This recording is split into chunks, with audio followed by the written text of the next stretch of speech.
and according to your complaint, tried to reconcile. The reconciliation did not work out, and it is your claim that the defendant has a television set that belongs to you, in addition to other personal property. Yes. The defendant says that the television set was a gift to him, and he has a counterclaim. The counterclaim says that you cleaned out his bank accounts, that you owe him for some medical bills, and some important papers that he wants. Is that right? That's correct. So let's get some dates. When did you try this reconciliation? I moved back in on December of 2000. For how long? I moved out again on March 20th. Okay. And when did you purchase this television set? March 2nd it was purchased. What kind of television? It was a Mitsubishi large screen, 50-inch, I believe. A man's television. You want me to tell you how I know that, Mrs. Marafino? Bert, don't look so disgusted. I'm going to tell you. I have a lovely living room in my house that I spent a great deal of time trying to make just perfect. Right in the corner as you walk in is this monster 55-inch television set that is the ugliest thing I ever saw. It's not mine. This one's mine, Your Honor. Okay. So tell me the circumstances surrounding you purchasing it. We discussed it, and I said that I would buy it, and I bought it. There was no mention of a gift. It was not a gift. It's not true. Just a minute, I'll get to you in a minute. At that point, you were living together as a family. Is that right? Correct. We were not married at the time. I understand, but you were living together as a family. Yes. How are the bills being handled? My income and his income went into one joint account, and they were paid out of that one account. Is that correct? That's correct. Okay. Where did the money come from for this television set? From the joint account or from your individual account? You have to excuse, I only have a copy of my tax income return. Just answer my question. Okay. The money, did you pay Was cash? a tax income refund. Just a second. Did you pay cash No. for this television set? It was a check, From where? our joint account. That's what I'm asking you, so let's just get to it. What you're saying is you both pooled your money into a joint account, Yes, and from that you paid all the bills. yes, And when you got your income tax refund, it went into the joint account. yes, And it was from the joint account that the television was paid from. yes. Is that right? That's correct. Now, you explain to me why, sir, you believe this was a gift to you. Basically, I had wanted a big screen TV, and we were saving up money to make that purchase or whatever. She said she was going to be getting her income tax check back and put it in the account, and that she was going to buy this TV for me as a present.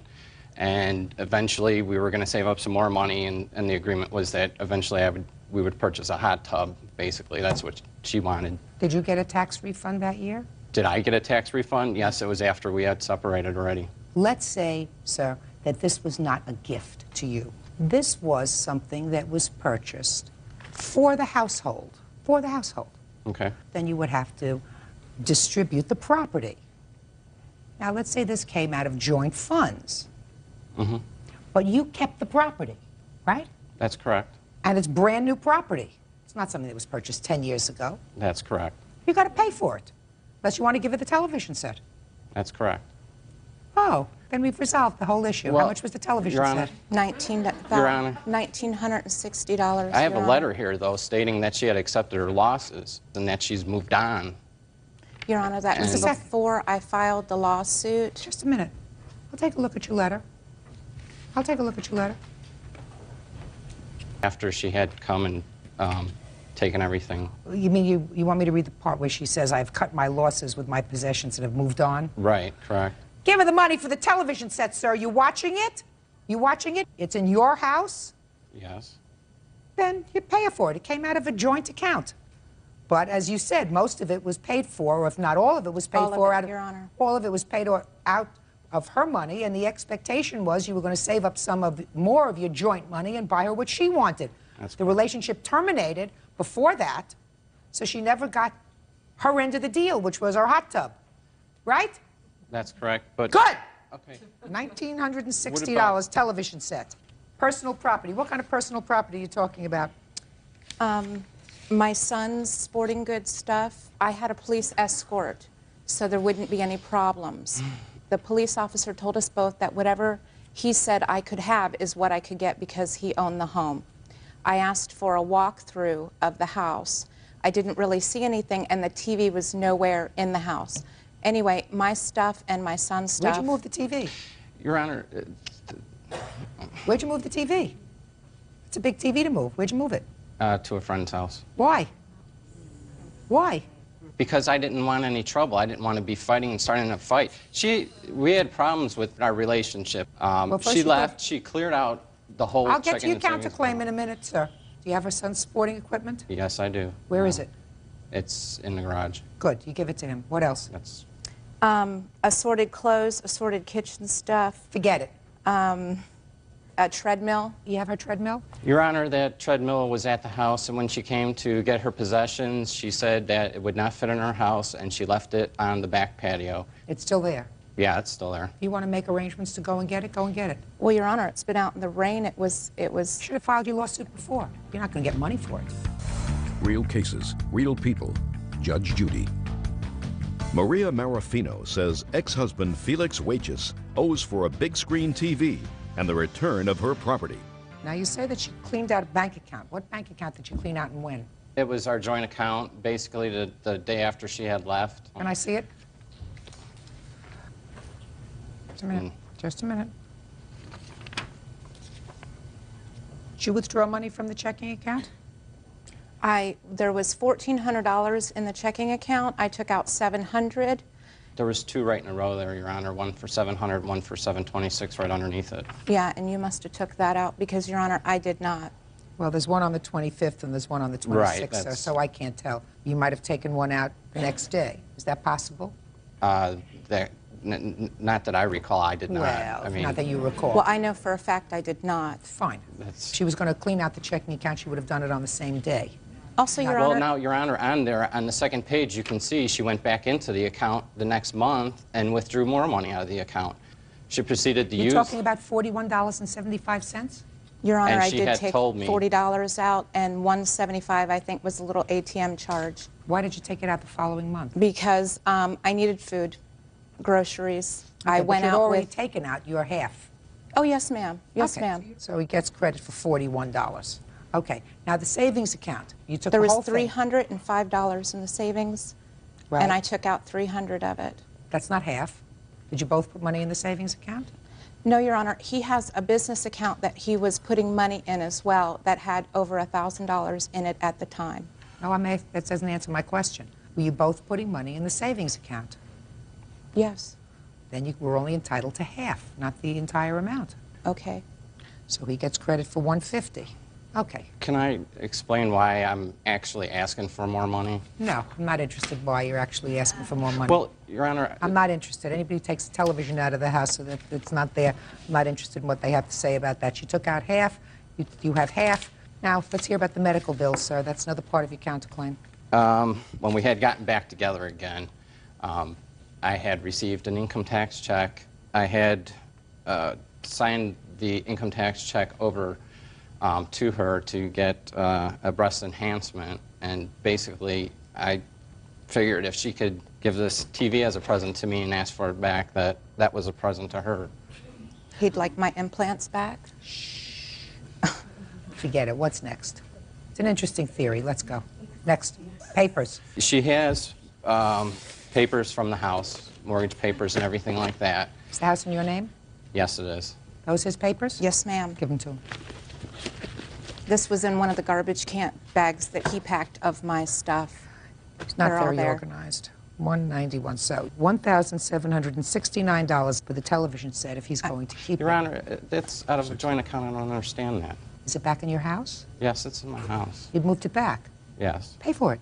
Even It's listen just- to me. Listen to me. Even if I take what your excuse for this television set was as gospel, the agreement was that since she was getting the money at that point, and you want, I'm speaking and you're not receiving, Okay, I'm hearing what you're saying, Your Honor. that the television set was going to be purchased first, and then when you got your money, your tax refund, you would purchase the hot tub with your money that would go into the joint account because that's what she wanted. Well, that contract was never fulfilled. It was never fulfilled because I'm speaking and you're not receiving. You're going to try to talk around me, over me, through me. It's not going to work. Your contract, therefore, with her was not fulfilled. And she gets either the television back or the money for the television back. $1,769 judgment for the plaintiff. That's all. Thank you. Parties are excused. You may step out. After now, we will never be together again. I think he's a selfish, evil man. And now the next case. All parties in the matter of Hamilton versus Seiler, step forward, please. 24-year-old nursing assistant Sean Hamilton is suing his ex-girlfriend, 21-year-old nursing assistant April Seiler, for destroying his 52-inch television set. April says she caught Sean cheating. This is Miss Seiler, who has a very bad temper. Mr. Hamilton, you and Miss Seiler were living together for several years. You have a child together. Yes, sir. According to your complaint, the defendant became irrationally jealous because she had heard some rumors of you fooling around at work. And one day she came to work, she confronted you, she saw you talking to this woman. When you got home from work, you found that she had destroyed a 52-inch television set. Is that right? Yep. So let me hear. That's what he's suing for. When did you destroy his television set? On what date? July 20th, I think. And tell me what happened on July 20th. I went up to work and I've seen His him. work. Our work. You work at the same place. Mm-hmm. Go ahead. And he was talking to a female and I asked him what was going on and he said that they were just friends. And so I said, well, that's not what I've heard. So I went home and he stayed with... And that's all that was the whole conversation? Basically, and he stayed with the girl. And I went And you said, home. that's not what I've heard, and you left. I said, that's not what I've heard. You guys have been seeing each other. And she said, it's not like that. And he said, we're just friends. And I said, whatever, and I walked away. Okay.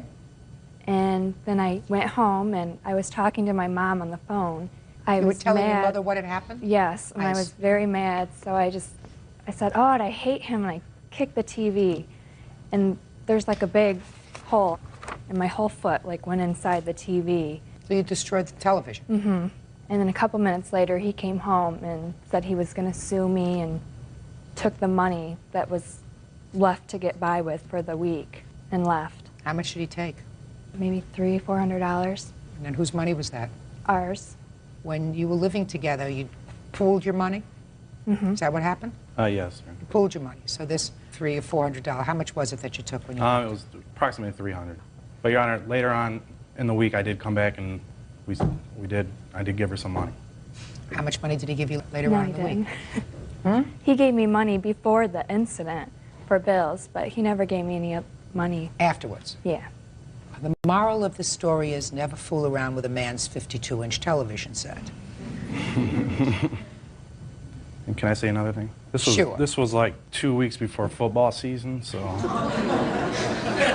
You're not endearing yourself to me, Mr. Hamilton. Go ahead.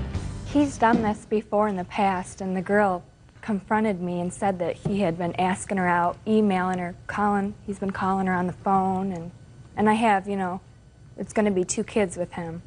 Can I ask you a question? Yes. The two of you are not married. No, ma'am. You're going to have 2 children. Yes. Why aren't you married? Money. What do you mean money? Well, I've offered to marry her, just go and get married now, and then, later, we could have our big wedding or whatever, but you'd have to ask her. Why didn't you get married 2 years ago? Can't trust him. You can't trust him enough to marry him, but you trust him enough to have 2 children with him? Yeah.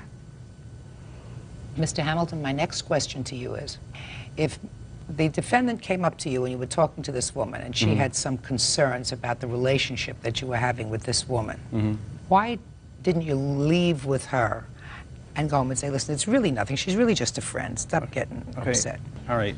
First of all, we work at a hospital, okay? It's like 95% female, so I mean, for me sitting with this girl, and she wasn't in her right state of mind or something because she came up and she started swinging at me. I couldn't really get anything out, because I'm like covering up, and then she didn't just walk away, she ran away. I'm at work, I can't just leave work. Did you start swinging as soon as you came up? No. No? No. Now, you bought this television set in 1998. Is that right? Mm-hmm. Whose money did you use? It was mine. I had sold some rims. I had these wheels prior, you know, before we even started dating or anything, and I got $1,200 for them, and then I saved up a little bit of cash and bought the TV. Is that what happened?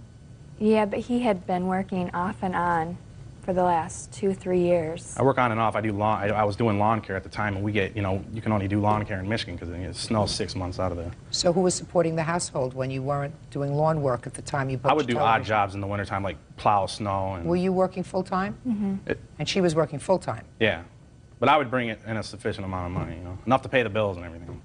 Where are you living now? I live at my mom's right now. You have a TV? No, ma'am, I don't. I don't have nothing from the house. I have no furniture? Nothing. He took the couch. I had and one sold couch it. that was in the basement that our cats urinated on for 2 years. Did you move in that house together? Yes, but her name's on the house. But you moved into the house together. Mm-hmm. Did you furnish it together? Yep. And when he left, you kept all the furniture except for the couch that was in the basement? He took his computer. And, I'm talking about furniture. yes, because now I'm stuck with the house and I can't afford it, so I'm going to have to sell it. And I told him I would give him the stuff, but for now it's me and my daughter, you know. So you have the furniture. Mm-hmm.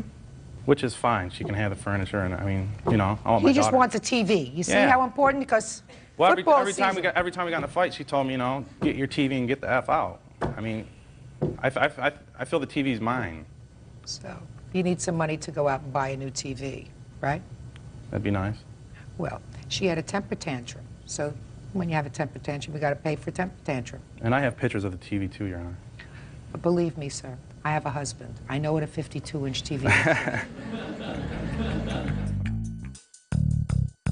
Now, how much is it going to cost you to buy a TV? You paid $1,200 for this one? I have receipts here. Can I see it? Yes, you can. How much was the television set? So you got a whole lot of other things here. I paid $15.49 for my TV. Okay. And that model's not made anymore, so they compared it to the model that's out now. That's closest to it. Well, you may have to get a 48-inch television. And I'm not even going to depreciate it because, Miss Seiler, you ended this relationship, or this relationship was ended, and it seems to me that over the 2 years or more that you were living together, you accumulated certain property that you're keeping. All he wants is his TV. You destroyed it. And he paid $1,549 for it, and I'm issuing a judgment for the plaintiff in that amount. That's all. Parties are excused. You may step out. Yeah, this is case number 252 on the calendar in the matter of Blush Journey Watson versus Owens. Parties have been sworn in, Judge. You may be seated. Folks, have seats, please. Ms. Watson, would you step up, please? According to your complaint, you entered into a contract with the defendant to buy a home. That was about 4 years ago.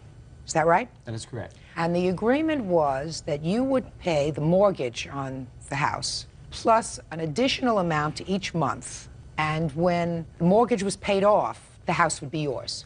That is correct, Your Honor. And according to you, you lived there as good renters to own That's correct. for 4 years. And for no reason, the defendant locked you out of the house, took your property, and you are suing her for the property that she retains, that it belongs to you. Is that right? That is correct, Your Honor. The defendant says that you breached the contract that you entered into with her, and that she has your property, it is in storage, you can have your property back when you pay the storage fees. And she is counterclaiming for the storage fees that she's paid thus far and for damages that she alleges that you did to the house. Correct? Correct.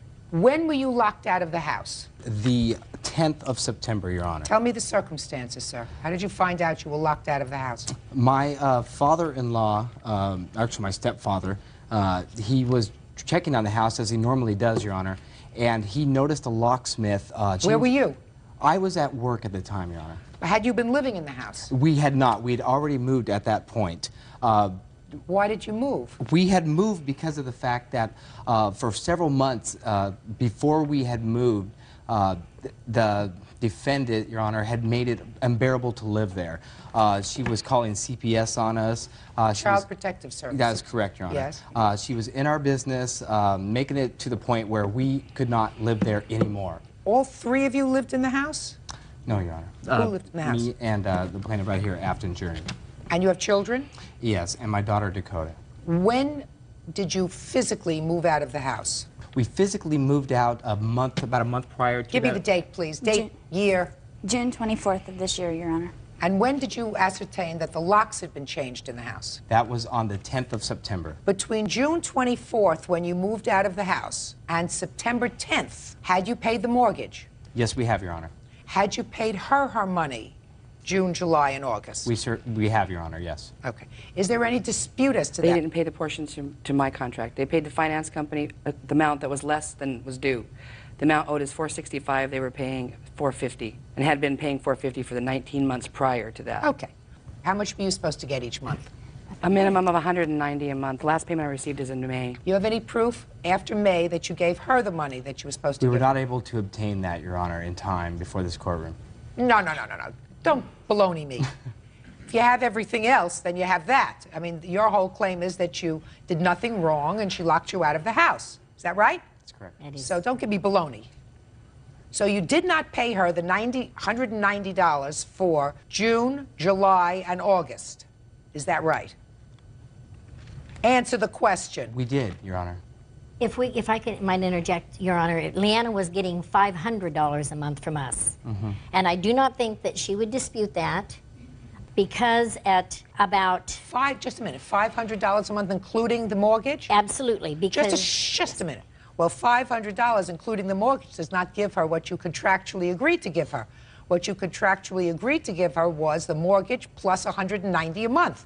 So you weren't giving her what she was supposed to get, is my question. Yes, we were giving her... She came to me about 6 months ago and said that we were not making... The payments were like $465.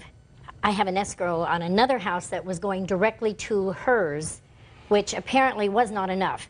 So she said that we were not paying enough. Don't try to confuse me. No. I'm not talking about the bank money. Whether you were $15 short over the course of 18 months is very possible.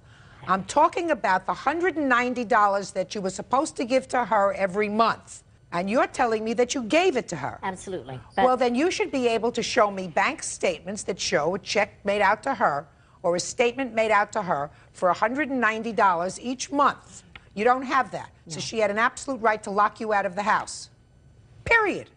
You weren't paying pursuant to the contract. Now, when you locked them out of the house, what property was in the house that belonged to them? Your Honor, I have a videotape of what was in the property in the house at the time. I object to this, Your Honor. Object to what? She could have taken out the property that was already there and then videotaped. She broke a window to get into our house. It was videotaped from the moment we entered the door, everything. I wish you could get this in smell-o-vision to get the full impact of this house.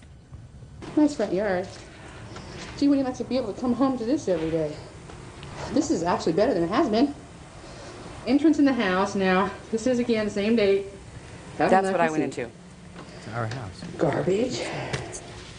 Well, clothes. One man's garbage is another man's, who knows, chair. The smell in here is just, oh. They never open their doors. 2 tables. I guess that's the way to do it. Just bring the dumpster in the house, huh? They got a cat a couple months ago and you can smell it. It's nauseating. It was bad. There's a love seat. I guess this is... Shut up. I guess this is how you store your valuable personal property. Not. There's a dresser, a love seat, 3 tables. Hasn't been opened. Oh yeah, she always would order from those clubs and then not pay them. Might I add, Your Honor, that I filmed the window, everything, from the moment we broke the window to get in. It was all on tape prior to this. What property, Mr. Blush, do you say was in the house that she has? We had, I have a list of here. I'd like to take a look at it, sir. Yeah. Alan's handwriting. Okay. By the way, when you moved out on June 24th, where did you go? We moved into a trailer, Your Honor, in Milton, Freewater, Oregon. That you were renting? No. No, we were buying at that as well. You bought it? Mm-hmm. Okay, how large a trailer? It's a single-wide, two-bedroom. What did you leave clothes there for? Because we just left some of the clothes. It was our house, Your Honor. No, don't give me baloney. What?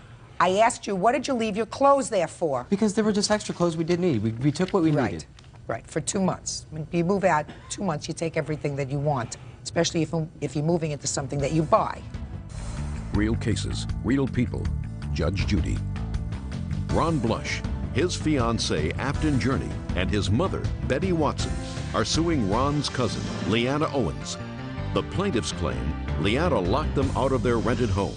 Leanna is countersuing, claiming Ron and Afton trashed the place. Sentimental keepsake collectibles. Irreplaceable. Like what? Knickknacks. Things that I had done in grade school that my mother had kept for me. Why didn't you take them? We moved into a smaller place, Your Honor, and could not take everything we owned at the time. And seeing how we were buying the house, and it was ours at the time, we did not No, it wasn't. take... You weren't paying for it. Yes. No, you weren't paying for it. All you paid was the mortgage. And you weren't paying her any money. Show me the proof that you paid the mortgage. Show me proof that you paid the mortgage. Right there. These are the ones that... No. Show me proof that you paid the mortgage June, July, and August. June, July, and August is what I want to see. You didn't bring that. Okay. There's one check. Check those, Your Honor. Yes. I think they're the very last ones. That's all. I just want to see June, July, and August. These are copies of your checks. Yes, and Okay. the other ones are that I was paying Leanna is from a different bank, and you know, I do have one of them. Would you show it to me, please? Absolutely. I have this one, Your Honor, because when she went to deposit it, I think she put it in her boyfriend's name or something, and they wouldn't take it because of the endorsement. And so on the back of it, I just had Leanna write where I just paid her This cash. is March 15th of the year 2000. Yes. I'm talking about June, July, and August of 2001. Yeah, you don't have them. Yeah, you're right. We All don't right. have it. So what are you giving me this for? Well, I didn't What are you realize wasting what the date on that was. So what did you, when you looked at it, what did you hand it to me for? I Did you think I would look at it? Yeah, I knew you would look at it, Your right. Honor. Nonsense. What stuff do you have in storage of theirs? I have a list of items that was in storage. Can I see it, please? Yes, ma'am. And I have Is photographs this- from the city Is prior it- to this. Just a second. Here's the receipt for the storage rental and the list of contents. Okay.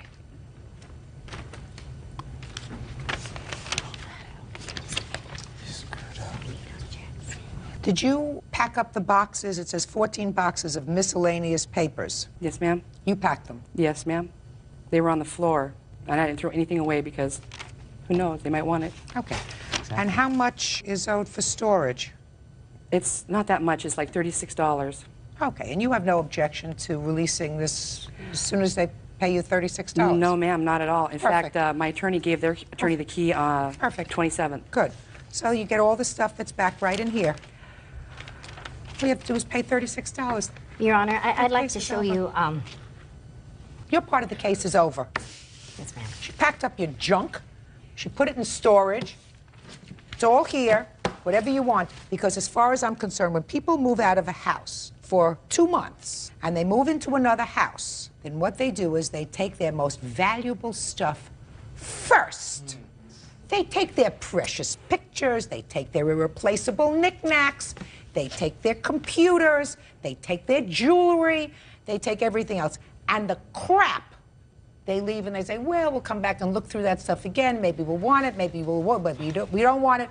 But you don't move into a 2-bedroom place and leave all your valuables behind. So that's crock. She's got your stuff. You can have all the stuff that's on this list.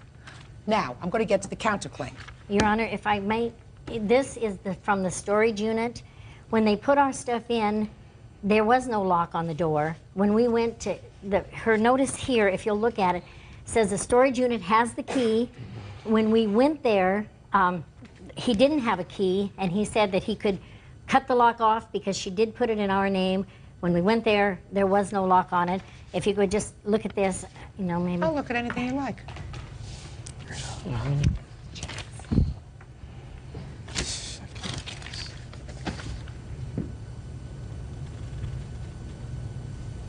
What is this? That is what what Leanna gave Leanna us gave after us. she Stole our stuff. Yeah, it's... We're not even tenants. No, I was a landlord for a lot of years. Just one and you second. All I'm asking you is about the storage unit. Is your stuff in storage or not? No, ma'am. There's nothing there. When I went there, the man, that is the man that runs the storage unit. He said she left no key. To whom may concern, there has never been a lock on mini storage unit 429 since it was rented. So, Well, I'm just telling you, what she took out of there never made it to the storage unit. Did you There's put it in the nothing storage there. unit? Yes, ma'am, I did. There Judy was can no verify lock that. on it. did you go into the storage unit? Absolutely. The man went with me because he was going to unlock it. He was going to cut the lock off. When we got there was no lock on it. And when we opened it, when he raised it, there's nothing there, Your Honor. You know, what... Then I think you probably should sue him. She didn't put the lock on it, Your Yes, Honor. I think you She probably never should. locked it up. I think you probably should sue him. She never Not locked it. sue them. She has a contract. They said paid. They were paid in cash. If you think that there was stuff in there that they failed to safeguard, sue them. You didn't pay her rent. After 2 months, she had perfect right to evict you and do whatever she wanted with the junk that you left behind. It wasn't You're suing her rent. for We were buyers, Your Honor. You're suing her for $5,000. You didn't have $5,000 worth of junk that you left behind. It's ridiculous. Let's move on to your counterclaim. How much should it cost you to clean up the house? I have an estimate from a local company to clean it. It's for $6,000 for just cleaning. First, would you like to see some pictures the city sent to me? Yes. And the code violations outside the house that I had to clean up? No, she doesn't see that. She says it's a rental. It's not a rental. We got proof. I know. Is this a picture of your house? After she took all the stuff and threw it on the lawn, yes. Yes, yes. That stuff was in the house. Yes, it was. Yes. The city has that date at the bottom of that picture, ma'am. 829. 829 is, if I learned my math, is before September 10th, when somebody said that there was you found a lock off the house. And this is 9/4, September 4th. Who dated those? The city. Those are after we moved, Your Honor. We moved in June. Yeah. Oh, I understand that. And what you're telling me is you left all this valuable property in this very neat house that you left in June. We were there the day before she broke in, Your Honor, to Yes, we remove were. some property. My grandmother We've went been with there. us. We were still moving out and trying to put stuff in storage as we went through it and get that place ready for a rental. We were going to rent it out, Your Honor. It's our house. Oh, no, it's not. It's not a rental, Your Honor. This is agreement for sale. I understand you, what you're saying, sir. It's an agreement for sale if you comply with the conditions of the contract. Conditions of the contract are that you pay the mortgage directly to the mortgage company, which you had not done because you were paying less than the mortgage each month. You were paying $450 according to the checks that you gave me. You were paying $450, and in addition, from the time you moved out until September, you have absolutely no proof that you paid her the $190 that you contracted for. So you breached the contract. Okay. This is from the city of Walla Walla, Washington, I assume. Yes, ma'am. And it is dated August 31st of 2001. It's from the city that tells the owner of this property that they have to take care of the following things because they are in violation of city code. That is, weeds in yard 2 to 3 feet high, existence of junk, litter, and refuse, furniture and computer equipment on the sidewalk, planting strip area closed, cardboard, garbage cans, bottles, cords, fishing pole, plumbing fixtures, appliances, and it says that all junk and litter on the planting strip and sidewalk shall be removed by September 4th, and that you have to comply with the ordinance within 10 days of this letter. And if you fail to do it, carries a monetary penalty of $500 for each day the violations continue to exist. Judge Judy continues in a moment. So how much did it cost you to clean up the junk? So far, just to do the front yard and haul out probably... No, I want to see. Oh, here, I have that, ma'am. Show me. Plus the pictures taken after their stuff was removed.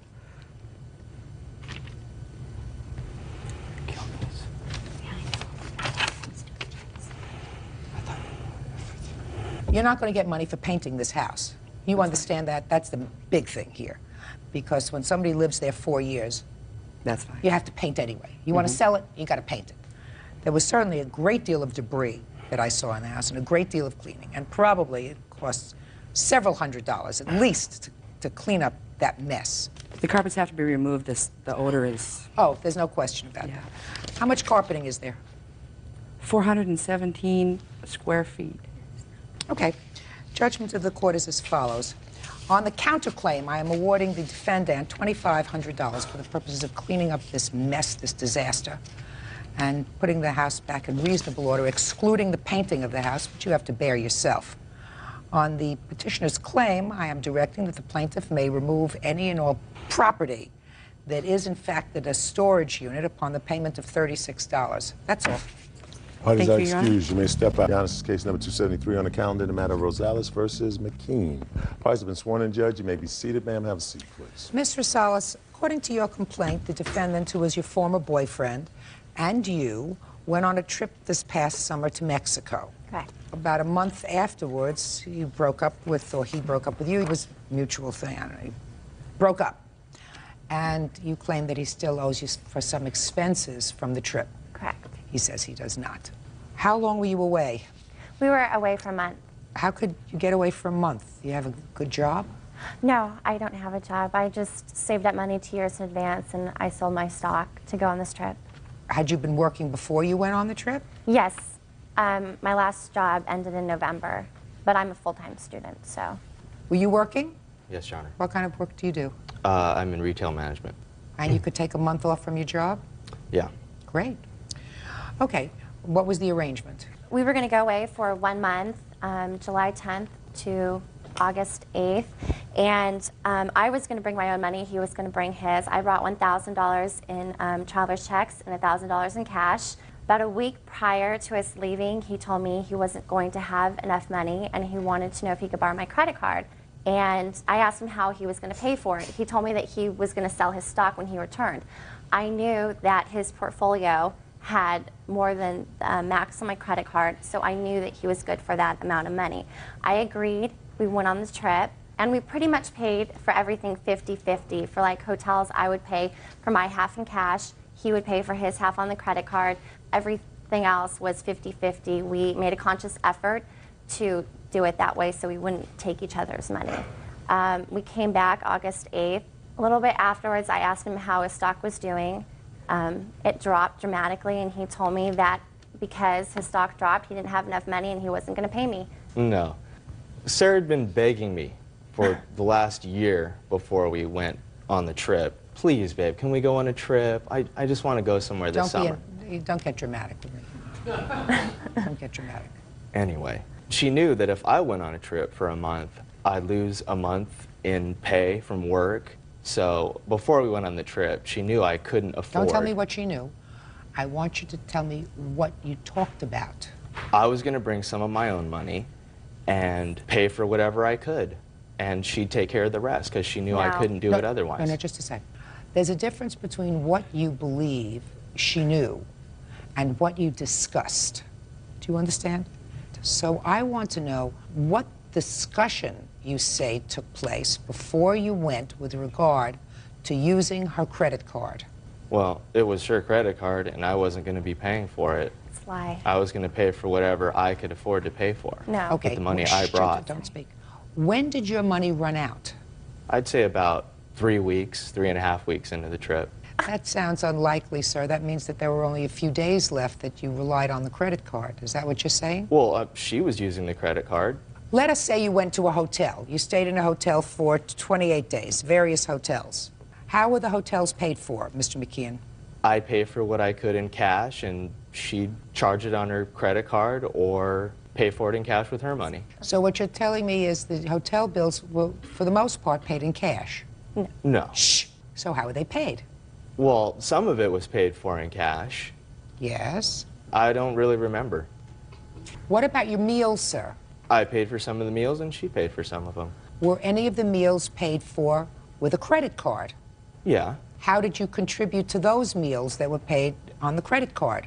Well, she would pay for those because I'd pay for a meal one day or for lunch, and she'd pay for a meal for dinner. So what you're saying, Mr. McKeon, is that for the vast majority of this trip, you paid your own way?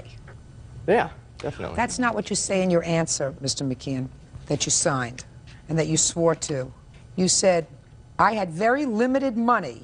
She really wanted to go and offered to pay for all the accommodations and any additional expenses incurred on the trip. all I could afford to pay for was my plane ticket and some spending money. Does that refresh your recollection? Yeah, but Well, that's what you swore to, sir. And I assume that when you wrote this answer, you reflected on it, and this answer you said, you paid for your plane ticket and brought some spending money, but that she had agreed to pay for all of your accommodations and any other additional expenses on the trip. Now, is that what you're telling me? Yes, that's true, Your Honor. So you did not pay with your money for 3.5 weeks when you were on the trip.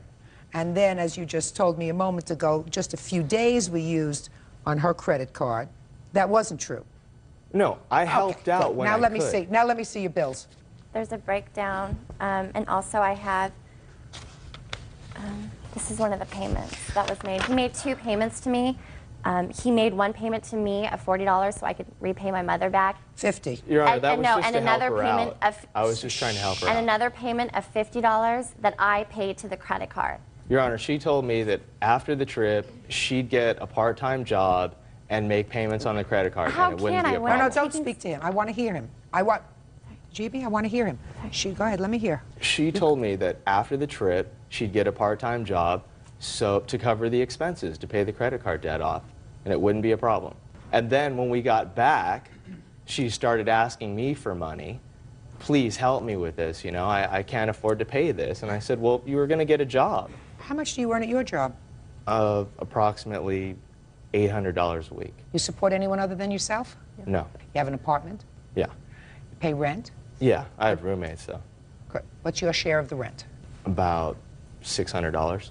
I never heard anybody describe their rent as about $600. You either know it or you don't. Real cases, real people. Judge Judy.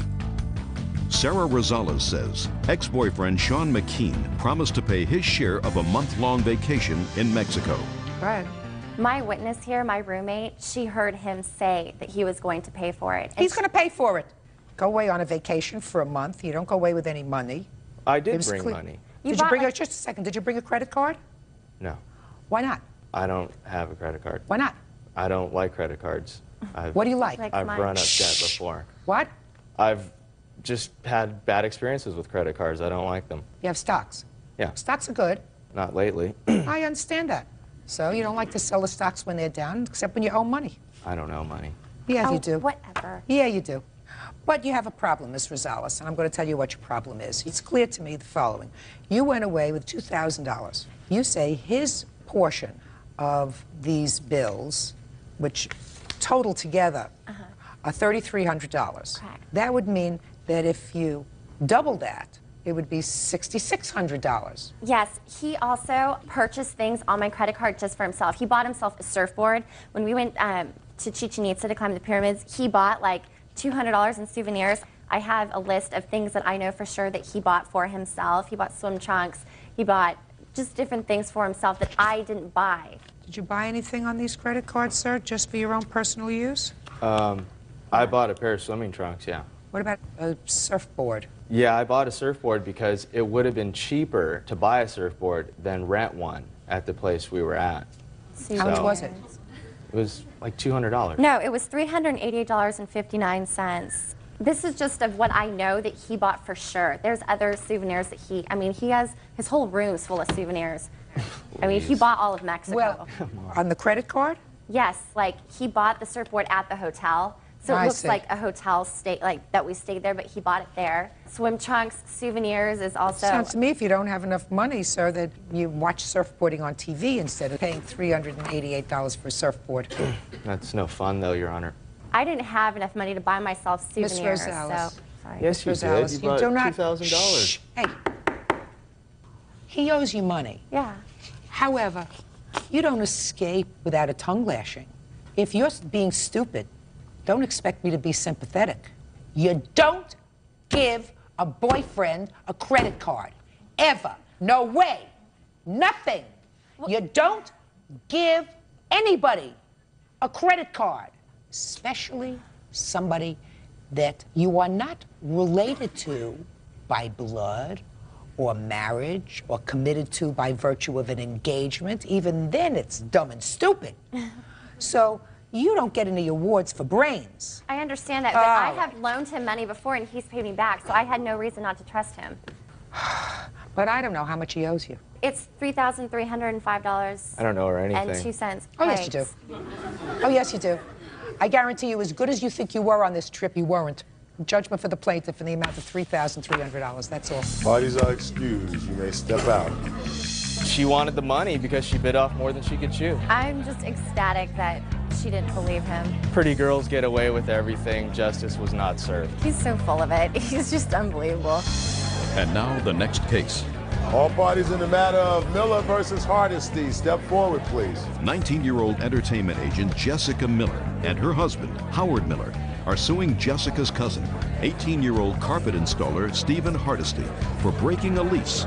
Stephen says Howard has a problem controlling his anger. Mr. and Mrs. Miller, the defendant is your cousin. Whose cousin is he? Mine. According to your complaint, he signed a lease with you to live in some sort of property that you had for a year. He lived there for a couple of months. You claim he owes you for 10 months' rent because he left voluntarily. Right. And the defendant says that he was forced to move out by your husband, and therefore he owes you nothing. What kind of property did he rent from you? My husband and I have a townhouse that we rent. When we signed the lease, he also signed the lease with us. We don't own it. We rent it from somebody else. Your husband and you signed the lease when? June 1st of 2001. When did the defendant sign the lease? Same date. So what happened? We had a few rules in the house. Before everybody moved in, we agreed on a few rules, being no drugs at all. It had to be quiet at night. You had to clean up after yourself. Just basic house rules. For the 6 weeks he lived with us, we had fights every other day about house rules not being cleaned up and stuff like that. One afternoon, his girlfriend at the time had said something to my husband about me, and when I got home that night, he said, "Don't talk to him. We're going to have a house meeting when we get home." Was his girlfriend living there? She was, but she wasn't supposed to be. The deal with that was they have a child together. She was supposed to stay weekends so he can see the baby, and she could come over so he could see the baby. Whose rule was that? It was just an agreement we had until they got married, because she couldn't go on our lease until they were married. Why not? Because she's underage. She's only 16. Shh. Okay, go ahead. So she had an altercation with her parents to where she had to stay at the house. That was fine because the baby was there and there wasn't a whole lot of problems. But things just started getting out of hand. She wasn't working and neither was I. So we were supposed to take care of the house. And it seemed like it was me always scrubbing the bathrooms and cleaning the kitchens and doing everything. There was a lot of fighting going on. And one night in particular, they had some people over and they had a food fight. There was chocolate cake smeared into my living room carpet. I had an ornament that was precious to me broken. So I told him about it because I was very upset, and he was going to talk to them when they came in. And things got out of hand with them, and he said, "Look, Sarah's got to go. She's not on the lease. She's not even old enough to live here. She's got to leave." So that started a huge fight. And one thing led to another, and Steve said, "Well, she has to go. I'm going too." So he left, and he came back about an hour later with a cop to get a few things out of the house, and we hadn't seen him since. What have you done to try to rent that other? We can't rent it because his stuff is still there. What's there? His bed, their clothes, other personal things of his, paperwork they left there, boxes of other What's things. all your stuff doing there? I wasn't able to get a hold of them to go get Well, it. the house hasn't moved. You take a police officer and you go over there with a truck and you get your stuff. That is not why I had the police over there. I don't care why you had the police over there. Okay. I'm going to assume as follows, that they told your girlfriend to leave, and you said, if she and the baby go, I'm going too, and I consider that an eviction of you. Do you understand? Ma'am, at that time, the baby wasn't living there. Her mother had taken the baby. Yes, because of all the yelling and screaming that her husband did. Whenever my daughter would see him, she would You understood that cry. if you said Sarah's going, that he was going to go too? No, because they had fought and she had left 3 or 4 times. When did you physically leave the premises, sir? July 19th. Did you pay July's rent? Yes, ma'am. Did he pay July's Yes. rent? What was your share of the rent? $375. So August, September, and October, so far you didn't pay, No, ma'am. right? It's not a very difficult case. If you tell the girlfriend to leave, he's going to leave. You told the girlfriend to leave? Yes, ma'am, I did. Mr. Hardesty, he says that he just told your girlfriend to leave. Did he tell you to leave too? Not exactly, but once I told him that if she was leaving, I was leaving too, he said, fine, get your stuff and get out. And then he calls my wife a derogatory name. When did you get married? July 20th. So And did this all happen the day before the wedding? yes. Go ahead. And then after he made the derogatory comment, I told him to shut up, that I was not talking to him. And then I heard my wife get out of the car and say something, so I looked over, and then when I went to look back, he punched me in the side of the face. Ma'am, and then that's I not left. how that happened No, at ma'am. all. What had happened was our stairwell comes into our living room. He and I were standing on the stairwell, and he was standing in front of it. No. Sarah had said many, many comments that night about me being a fat, lazy, because I did not work. I stayed home to take care of our home. There were a lot of derogatory comments that every single person here said something. What had happened when he said she has got to go? Steven said, well, she is not leaving without me. So he said, fine, I'm leaving. He went downstairs, and as he said, I followed him down. I said, look, this is not the way I want things to end. And we pretty much agreed that it had to end that way. There was no other way. So he walked out to his car to see what she was doing. When he came back up, he came at my husband. And my husband just held his arms out to push him. So the step under our house, he just didn't make it up the step. And then when he got back up, he came at my husband, and my husband swung at him. His arms were out like that, so I thought he was trying to tackle me. No, ma'am. So I swung at him. Mr. and Mrs. Miller, since you have been required to pay the full rent for the months that he has things there which do not enable you to rent that part of your house to somebody else, you have to be compensated for that. You have to do, however, whatever you can to find someone else. But if you're going to rent the house to somebody else, you have to start looking. You can't start looking until he gets his stuff out. So this is what you're going to do. You are going to get all of his stuff. 5 days from today, all of your stuff is going to be out in the street. Do you understand? Yes. They are going to call Salvation Army or whatever else and have Salvation Army come the next day. So you have 1 day to get your stuff. Other than that, it's gone. Clothes, pictures, valuables, bed, dresser, anything else that's there. You got 1 day to get it. Why should I only have 1 day when Because they that's told me what to I'm get giving out? you. 1 day, unless you pay rent, which you haven't done. Do we understand each other? I am going to reduce no. this to an order so that you can read it over and over again and understand it. But what if all of my stuff is not out? Sir, they don't want your stuff, and it's been 4 months already, and you haven't gone back for it, so I assume you're not missing it. Okay, so then you have a month to find somebody else, because I am awarding you 4 months' rent, or $1,500. Sir, you got a very narrow window to get your stuff out. Do you understand? Yes. Perfect. That's all. Parties are excused. You may step out. Of yours, and you claim sometime last fall she vandalized your car. Yes, ma'am. She, of course, says she doesn't know what you're talking about. When did this happen, sir? Approximately the fall of 2000. Fall is a long time. Around November. I know it was a time when the leaves were falling down because what happened was my car, there were enough leaves in the bin to cover my car completely, several inches thick. So that's how you knew it was the fall? Yes. Okay. All right, so sometime in the fall of 2000, what happened to your car? Well, as a result of the leaves being piled... No, what happened to your car? You came outside, you see your car full of leaves. Is that what happened? Covered with leaves. The surface of the car, the top surface of the car was covered with leaves. Was this in the morning or in the... Mr. Chilcutt, was this in the morning or in the evening that you noticed the car? The morning. And what did you do? I proceeded to clean the car off. And then what happened? That was it. After I cleaned the car off, I noticed that there were looked like thousands of tiny scratches in the car and a couple of deeper scratches on the top of the car. And that was it. At that point, I had no idea that I had witnesses. About 8 months later, I was out waiting for a friend to pick me up, and Joe was outside washing his car, and we were just talking, conversing back and forth. And I told him about my car being vandalized back in the last fall. And he told me, he said, well, Don't tell me what he told you. He's here. He's going to tell me what he said. Step up here, sir. That's when he indicated to me. What's your last name? Pastillos. Mr. Pastillos, are you a neighbor of these people? Yeah, I am. Did you witness anything happen in the fall of the year 2000 to the plaintiff's car? Yes. One morning I came out to take off and go somewhere in my car, and I noticed this lady here throwing leaves on top of the cars that were parked in front of her house, which was his car and another neighbor's. And she was just, dumping the leaves all over the car.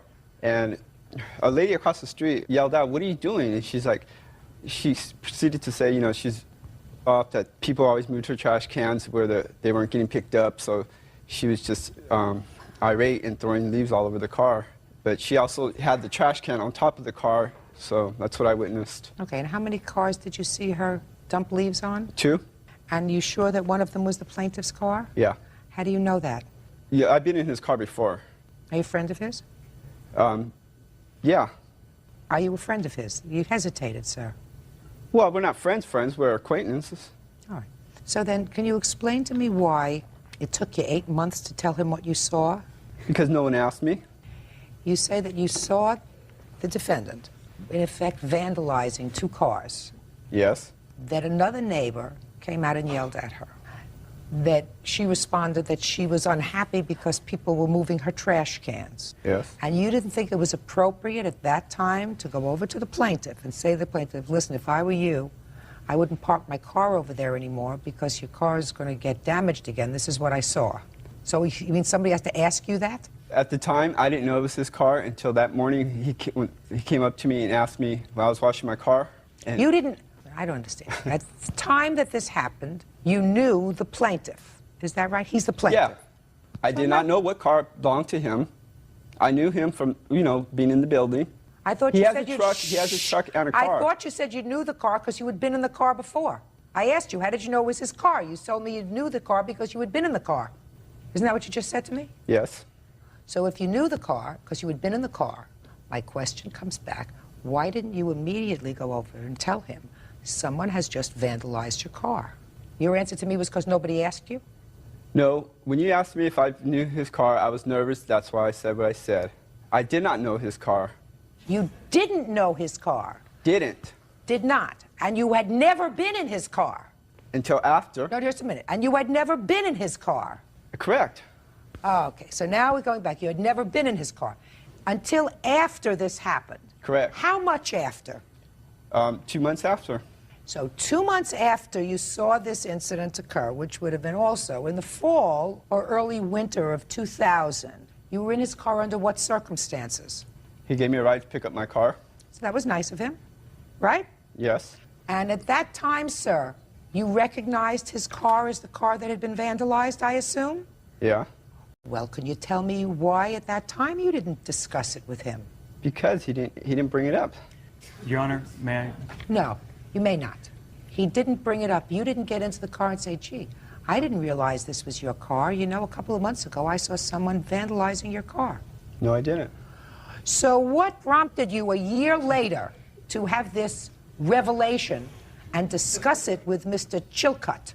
Like he said, when I was washing my car, he came up to me, struck up a conversation, and mentioned that he was mad about the fact that someone was marking up his car. So you said a year ago I saw somebody messing up your car. Is that what happened? Is that what happened? No. What did you tell him? I told him what I witnessed. A year ago? Yes. A year before? Good, sit down. What else do you want to tell me? Your Honor, I asked Joe the same question. Why didn't you tell me previously? And at the time, he told me... I don't want you to tell me what he told you. I just had him up on the stand. He testified. What else do you want to tell me?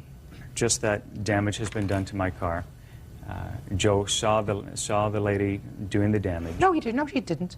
I don't believe that he, according to him, he first knew your car, then he didn't know your car. He had never seen your car before. He was in your car. He wasn't in your car. That's your only witness. Your Honor, he's it's not nervous. Enough. It's not enough.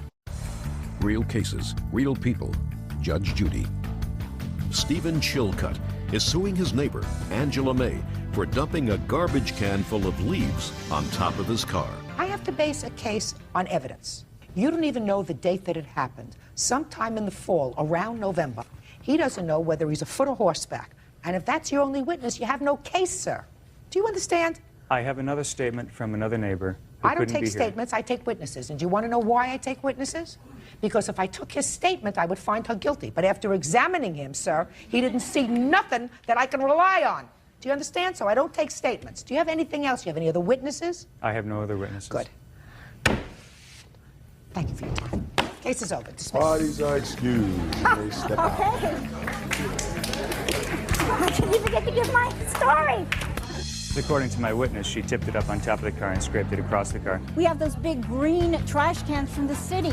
I could no more pick up one of those big green trash cans than fly. This is case number 157 on the calendar in the matter of Van. Small loans to the defendant over a 4-month period. And in addition, you want him to reimburse you for expenses when you were driving him from a halfway house where he was semi-incarcerated to his job when he was on probation. He says that you were friends, that there were never any loans, and he is counterclaiming because he says that when he finished his stint in the halfway house and went back to his girlfriend, you began a series of harassing phone calls, visits, etc., and he's counterclaiming in the amount of $3,500 for that harassment.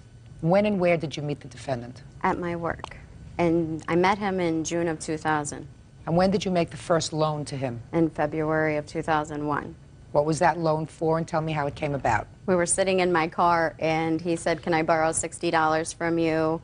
We had a relationship. I picked him up every night from work, and then Your Honor. Go ahead. And we also met for lunch every day, and he needed some items. And when was that? On February what? About February 12th. There's several days. Well, that's what we're here for. Madam, you come to Correct. court. You come to court, you're organized. You can't just come to court and say, I made a series of loans to him. This is the total amount. Thank you very much. My case has been now proven. Correct. How about if I start from the beginning? No, how about starting where I asked you? When was the first loan that you made to him? I'm sorry, I don't have the exact dates. I don't have receipts for them. I gave him cash. I didn't ask you for receipts. I said, when were the loans? Correct. I read your complaint very carefully, and you said, when our relationship started, I began writing about it in my journal. I'd write about the normal stuff you write about, including the items that I loaned him. Correct. So you say you have a journal. Okay. Correct, I do. On March 9th, I loaned him $60. Just a second. What happened to February? February comes before March. Okay, I'm so sorry. February 6th. He just asked if he could borrow that money to get his car registered. I loaned him $73. So it's not 60, it's 73. Correct. On March. Just a second. Can I see the journal, please? Sure. Would it be fair to say, madam, that Yes, you sir. have no independent recollection of any specific amounts that you gave to him or the circumstances surrounding giving him that money, other than this journal? Would that be fair to say? That would be fair to say. I'm just looking through it. I'm not reading your diary. I'm looking at what you've highlighted. What you've highlighted, most of it is I just picked him up from work and brought him a pair of Nike pants, but there isn't anything in here that I see so far that talks about, here's one. That looks like March 16th. He borrowed $15. Other than the $15 in the text of your diary, is there any other amount in the text of your diary? That's all. I wrote it at the back of my journal. Well, I everything. see what you wrote in the back of your diary. You said, Dave owes me. And then it has the date. Some of them has the date by them. There's 3/19 and 3/16 was $15, and on 3/19, $7 for junk. And the rest of them, $3 for cigarettes, another $3 for That's just cigarettes, how I kept $20 for track. cigarettes. And driver's license and registration. Madam, there is a difference between giving somebody money and making a loan. When you make a loan, you give somebody money, you anticipate that money being returned, you make a payment plan with them, you say, when are you going to return the money? We Let's did leave the have a money payment plan. What was the payment plan? He was going to pay me $20 a week when he got out. I'll pay you back. Just keep track of it, and I'll pay you back. Does that sound familiar to you? No, Your Honor, it doesn't. Anything sound familiar to you so far? No, because she Does the fact that she would give you money periodically for little odds and ends, does that sound familiar to you? Yes. Okay. So she did give you money. Not a large amount of money. I mean, the whole thing doesn't come to very, very much. It comes to, according to her journal, $288, right? It could be. I didn't keep track of it. Well, you know, did you tell her to keep track? Did I tell her to? Yeah. No, I didn't. She knew. Don't tell me what she knew. What she knew goes to the operation of her mind. You took money from her. Correct. Why? She was giving it. Well, she wasn't giving it unless you asked her. But I there need was, $3 there for was no, cigarettes. I need 3 payments. Okay. I need to register my car. I need my driver's license. There was no arrangement to pay any of it back. None. Why? Because she knew the situation I was in. I didn't have any money. What started as a friendship, Your Honor, turned into a fatal attraction. Listen to me. I ain't interested. I'm interested in money. You were in a halfway house because you had been arrested. You had been arrested and convicted, and you were serving time in a halfway house. Correct. She was schlepping you to and from the halfway house to your job because you had no means of transportation because you had a suspended license. So far, is that correct? Once in a while. Once in a while. It's a lot more than once in a while because I have her diary. That she was doing. That doesn't mean Anybody she gets paid can for write that. anything. Nah, that's what she... Listen, she took you back and forth. She had conversations with you. That doesn't mean she's going to get any money. Because I don't know if you had an arrangement with regard to paying any of the expenses on the car. You have $288 in cash that you say you gave him, but you're suing him for $950, and the rest of it you claim were miscellaneous expenses, like? Gas. Well, Just what gas kind of, for the car. What arrangement did you have with The him? same. It was just the same. No, I don't believe you. I don't believe that. Real cases, real people. Judge Judy. Shauna Van Blaricom says ex-boyfriend David Wyberny owes for loans and rides to work. David says Shauna is a fatal attraction. I believe you liked him, and you picked him up. You drove him where he had to go, but I don't believe that there was any of an arrangement for you to be reimbursed for your gas and your mileage and the wear and tear on your car. Don't believe it. Okay, let me get to the counterclaim. You have a counterclaim for harassment, which far exceeds her claim. You want to tell me about it? Well, like I said before, what started as a friendship. Don't tell me what you think it became, sir. Tell me when it started. Shortly after I left the RCF. What's RCF? Residential Corrections Facility. When was that? In May. And had you been seeing her up until that time? Off and on as friends. Okay. But she would pick you up, drop you off, occasionally give you cigarette money, then you get out of the RCF. Correct. And? I quit talking with her because things got a little deeper. She wanted more, and I couldn't give her more.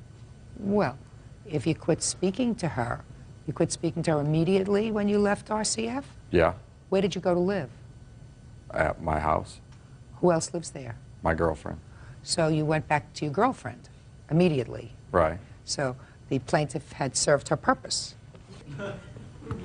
I guess, yeah. I mean, I went home on the weekends too, so it wasn't, I was only down at the RCF during the week.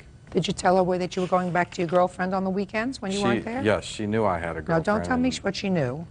Yes, I told her that. That you were going back to your girlfriend on the weekends. Did you know that? Yes, I did. He told me that he was leaving her and after he received some papers because he owed her money, and when he got those papers that he had paid her off, that he was going to be with me and move in with me. What kind of papers? It was from a car dealership he had to pay. You the girlfriend? It's in this. Yes, I am. Step up. Tell me your last name. Dahlin. Ms. Dahlin, what kind of money did he owe you? He had written a check out on my account for a down payment of a truck. Yes. And he had been paying it back, but there was no deal to have it paid back. Just a second. He wrote a check out on your account? Mm-hmm. And he forged your name? Yes. Thank you. Sit down. So he told you once he got that debt paid off so that she wouldn't prosecute him, he would leave her and come back to you. Well, there's some substance to that story, sir, because your girlfriend seems to acknowledge that you forged her name to a check. So that's not a story that the plaintiff is making up out of whole cloth. But you got taken. You got had. I know. So that's not a lawsuit. You chalk that up to, I got had. Next time I'm going to, if I have to pick somebody up at a halfway house and drive them to their job, that should be my first clue that this wasn't what my mother had in mind when she said Prince Charming is coming along. Do you understand that? I do. Okay. All right, so now let's hear about the continued harassment after you went back to your girlfriend. She would call our phone and hang up. I have police reports here. I'd like to see them, please. Of 2 incidents. I'd like to see them. And in one of them, the officer advised work. It was harassing her at work to the point where she was trying to get my girlfriend fired from her job and causing problems with my girlfriend's employer. You lied to the detective who took your initial report, sir. Is that right? It wasn't a detective. It was a Police officer. You lied to the police officer who took your initial report. Is that right? Right. Okay. So let me gather what's been going on. The plaintiff called you several times at your job. One of the things she did when she called you at your job was to play a phone recording of him indicating that he was, in fact, still calling her. She wanted you to know that you were living with, dating, whatever, somebody who was two-timing you as he had two-timed her. That's pretty much what it was. Is that right? And the second phone call was someone who you did not know who it was at the other end because they hung up immediately. You assumed it was her. Is that It fair? happened enough times that yes. That you assumed it was her. And they told you that you could, in fact, have records pulled, et cetera, but that was never done. Is that right? No. Fine. That's what I gather. Your harassment claim is dismissed. As for your claim, madam, I want you to be smart. Chalk it up to experience. Chalk it up to experience. She's with him now. I understand You that. have to say, good luck. That's right. Good luck, and I'm out of here. That's right. And I'm lucky to be out of here when I am, because if you want somebody with good character, you don't find them in a halfway house. Thank you very much. Parties are excused. You may step out. Don't be so trusting of everyone. Not everyone is good-hearted. I think she needs to grow up. She's 34 years old and she should have learned a lesson a long time ago. And now the next case. All parties on Williams versus Hume. Step forward, please. 19-year-old student Jennifer Williams is suing her ex-boyfriend, 19-year-old student Michael Hume, for attorney's fees, money loaned, and for kicking down her door. Miss Williams, the defendant is a former boyfriend of yours. I gather you were arrested on some sort of a warrant from when you were a juvenile. Is that right? Probation violation. And at that time, according to you, Miss Williams, he's in jail, and you loaned him some money to buy some socks and other toothpaste, I guess, combs, Yes, ma'am. shaving stuff. That wasn't a lot of money. How much was it? $200. Did he ask you for that money? He asked for the money to be put in his account. I said I would do it as long as he paid me back. Did you say that to him? Yes, I did. You remember that? Not at all. I don't. Do me a favor, don't laugh. Sorry. Did she put any money into your account? Yes, she did. How much? She said 200. How did she know you needed money in your account? Well, I made phone calls. And what did you say? I said that we have commissary and I would like some money, and she sent me money. Some of that money, I was under the understanding that some of that money came out of one of my paychecks when I was working security before I was incarcerated. Did you have any paychecks of his that he got after? No, ma'am. None of the money that was put into his commissary account came out of his paycheck. That all came out of my paychecks. Where was his paycheck? At Sandy's house, who was his employer at the time. It was at her house. So you never got his No, paycheck? ma'am. Okay. Now let's talk about the lawyer, because that's a much bigger bill. You say that you paid for his lawyer. Yes, ma'am. And how much was that? Well, I had thought it was $1,100. I have the receipts. It says it was $1,200. But you sued for 11. Mm-hmm. All right. That's it. Okay. Tell me how come you paid for his lawyer? I went to go see him in jail. It was originally understood he was going to get a court-appointed lawyer. Then he had called me and said he didn't want a court-appointed lawyer, that he had wanted a real lawyer. And then the next day when I had gone to see him in jail, I told him I would pay for the lawyer as long as he paid me back when he got out of jail. A lot of that is false. Just tell me the story, sir. Okay. And try standing up straight and looking at me. Sorry. Good. Now, looking at Basically, me. I'm not there. I'm here. okay, sorry. I told both her and her mother that I was fine with a court-appointed lawyer. I didn't agree to pay them back at all. I also, it was never in writing or anything. I'd never said that. It was just never said. I was just under the understanding that she was paying for my lawyer to be nice because she loved me, blah, blah, blah, you know. There's a lot there to love. Thanks. Well, if you didn't want her to pay for your lawyer, and if you were just as happy with the public defender, why didn't you just say to the lawyer when the lawyer came to see you in jail, I have a lawyer, thank you very much, I don't need a lawyer? Well, I didn't have a court-appointed lawyer yet. So you had no lawyer and you're sitting in jail? Not yet. I hadn't. Just pay attention. Okay. You had no lawyer, and you're sitting in jail. How old are you? 19. Had you been in jail before? Yes. For how long? Around 2 months. Did you know her then? No, no, I did not. When you met him, had you known that he had spent some time in jail? The first time I met him was when we were both working at Friendly's. I didn't find out he was in jail then until the 3rd week we knew each other. We weren't dating yet. But then you found out that he had been incarcerated. Did you know what for? Over the months we had dated, he had explained things. All I knew is that he had a probation violation, possession of marijuana, possession of a controlled substance, eluding the police. List goes on and on. You still on probation? No. So you're not drug screened anymore, is that No. right? Correct. How did I know that? You're really intelligent. You're really right. What else? Well, as far as him for telling you that he had never said he would pay me back, my witness was there at the time. She is my mother. She was in the room with us when he said it. Let me hear you. Miss Williams? Yes. Let me hear what you heard. Where were you first? We were in the lawyer's office. His father had mentioned, I'm not going to pay for your lawyer. And Michael had said, I will pay you back. So you were all sitting together? Yes. And the first time we had talked about the lawyer, I had gone with my daughter to see him in jail. And he said, don't worry, Ma, I'll pay you back when I get out of jail and I get a job. Is that what he called you? Yes, ma'am. Yeah. What else? He put a hole in my door, my bedroom door, when we were fighting one night. Forget it. Let me tell you something. Was this after he got out of jail? Yes, ma'am, it was. After he got out of jail, I wouldn't have let him back in my bedroom at all. And I was very stupid to do so. Fine. Then you pay for the door out of your own stupidity. All right. Where are you working now? What is that around your neck? This? Necklaces. One or more? 2. What are they made out of? Just aluminum and metal. Where are you working now? Right now, I'm actually not working. I'm applying, though, at various jobs. Who are you living with? I'm living with my friend. This friend? No, not this friend. What kind of friend? He restores cars. What else does he do?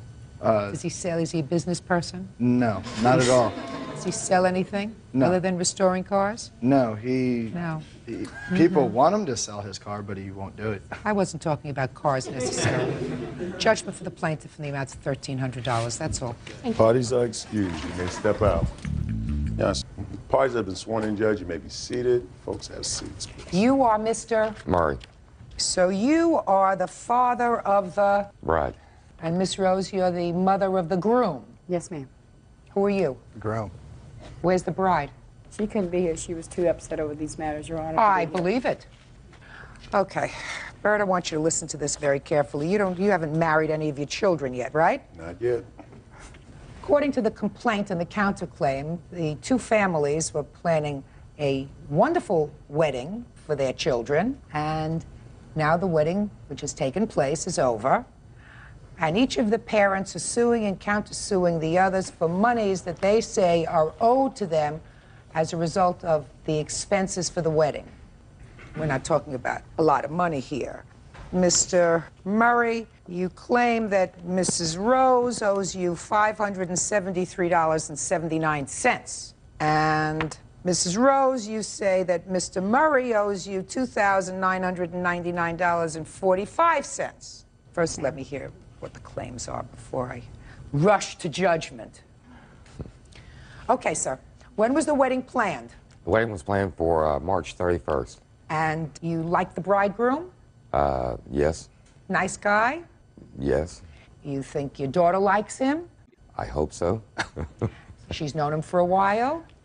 Yes, I think they've known each other 3-4 years, something like that. And looking forward to a wonderful life together. Hopefully. So tell me how much you say you're owed by Miss Rose, and for what? All right, I think the total is $573.79. She wanted to have the reception at her club, which is Who wanted to have the bar. reception at the club? Pat, Mrs. Rose wanted to have the reception at her club or bar, or I think a sign on the front says honky tonk. It's not a honky tonk. Excuse me, Your Honor. Go ahead. Matter of fact, I have pictures of Just showing that. talk to me, sir. But anyway, we met there 2 weeks before the wedding to go over things that need to be done and this and that and the other. And she'd asked, in fact, about a week or so before that, if we could clean the carpet. We own and operate a carpet cleaning business. So we agreed that we'd come in and clean the carpet, and the deal was... You mean before the wedding? Before the wedding. And the deal was on the carpet was that we would clean the carpet for whatever it cost for materials. Go ahead. We went in and cleaned the carpet. In fact, my wife and my stepson had went and cleaned the carpet. They were in there for like 6 hours. We used somewhere around 60 gallons or 62.5 gallons of cleaner in this restaurant. It was extremely, extremely bad. I mean, for the square foot of a bar. It was a dirty carpet, and you cleaned it. That's your business. Right. Okay. So anyway, Thursday night we stopped by the club. They were in there starting to set up. They were blowing up balloons, I believe. She said she didn't have a way to go to the store to pick up some of the food items that she wanted to prepare for the reception. And we said, well, we can go do that. My wife left, went to the grocery store, picked up the food items, brought them back. And we said we would settle up after the wedding. The wedding took place on Saturday. Monday, we went back in to pick up some of our things. In fact, we'd sent her a bill later on that week after we'd got everything together. She called and said that she didn't think she owed that kind of money. We sent her receipts. We heard nothing. Okay, so your receipts are for what, sir? The receipts are for the items that were bought at the grocery store. And how much was that? $53.24. $53.24 of the items you bought at the grocery store. And what else? We'd taken some ribbons and things by for table decorations. I mean, it's just simple things like 94 cents on ribbons and stuff like that. So, yeah, go ahead, 94 cents. What else? Right. It was some things in there from Food Line. All total, Meat. sir, for the items that you picked up for her, that you have receipts for, how much do you have receipts for? Oh, Lord. Be $123.79, I believe, Your Honor. $123.79. All right. And what's the other money for? The other money, the $450, was for materials used in carpet cleaning. Okay. That's what your claim is, correct? Yes, Your Honor. Let me hear from you. What's your claim about? Would you like these receipts? No. Well, first of all, Your Honor, when I talked to his wife, Mrs. Murray, about cleaning my carpets, I told her it was for the wedding because I wanted the carpets to be clean for the reception. First, she said, no charge. I said, no, I will not let you do it free of charge. She says, well, why don't we get the boys to clean the carpets and I'll charge you for the chemicals? And I said, that's fine. How much do you think that'll be? She said $25 or $30. I agreed to that. The boys came in, they cleaned the carpets. And then the Thursday, as he was talking about her going to the grocery store. I don't want to hear about the grocery store. They came over to... Shh. I don't want to hear about the grocery store. I want to hear about your counterclaim. Oh, my counterclaim. Okay. Right, that's what I want to hear about. Okay, my counterclaim is $2,999.45. These are charges incurred because of the wedding, the rental of the dance area, which is half of what I would normally have charged. Why did you charge him anything? Well, why'd you charge him anything? It's a business. What? I coughed up $400 for what? For the rental of the business. No. Listen I closed my business down, Your Honor, for 10 hours. Just a second. How long was the reception? The reception started at 4. And was over at what time? 4:30, 5 o'clock, and it went on to 12. Were there other people in the bar? Not customers, no. Everybody was in there, was invited to the wedding. Fine. How many children do you have? One, thank God. Good. So you have one child, and you happen to have a place where they could have the wedding. So what's the big deal if you close your place for a No night? big deal. Good. Real cases, real people. Judge Judy. Stephen Murray says mother of the groom, Pat Rose, owes for money spent on his stepdaughter's wedding. Pat says it's Stephen who owes. What's next? Preparation and setup. What does that mean? That was doing the decorations, all the things that had to be done, setting up for the food area, for the cake, the decorations for the club. What else? Clean up. What else? Rental of linens. Linens? They did not want to use my white ones. They wanted the champagne ones. Fine. I quoted How them much was that?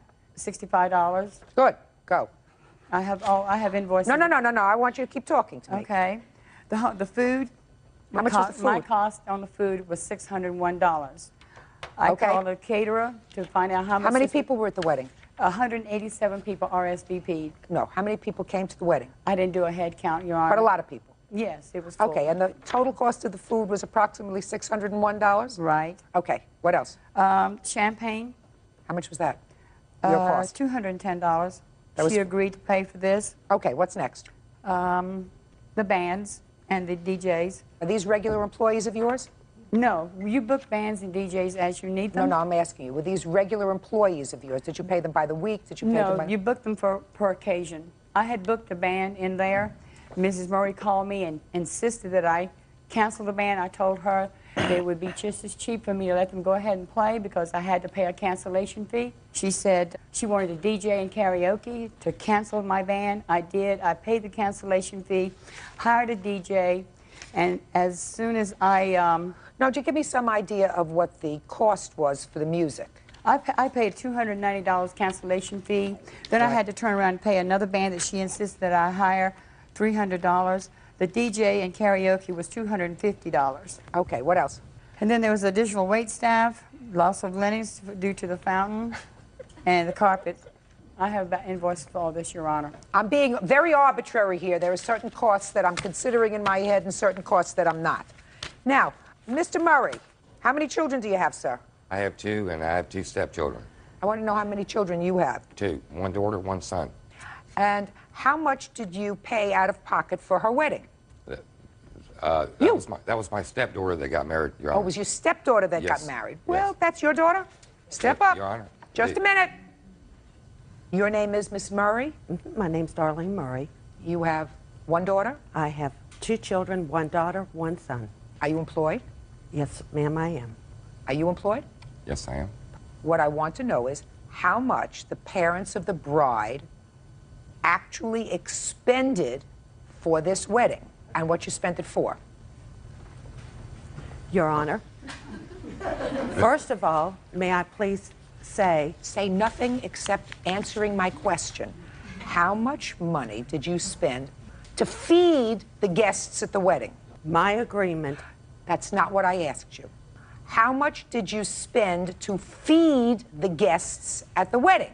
I would say that I spent over $200. For what? The rehearsal dinner, unbeknownst to me, was at my home that was not pre-planned. Who planned a rehearsal dinner at your home without your knowledge? There was not to be, Your Honor, a rehearsal dinner because the rehearsal was going to be at 7 o'clock in the evening, the night prior to the wedding. Right. My son just got married last May, and it was... How did you get to have a rehearsal dinner at your house without your knowledge? Because we were doing dinner for the guests that were coming in from out of town that would be staying. Your guests? Correct. Just a second. Just a second. Your guests? Correct. From out of town? Correct.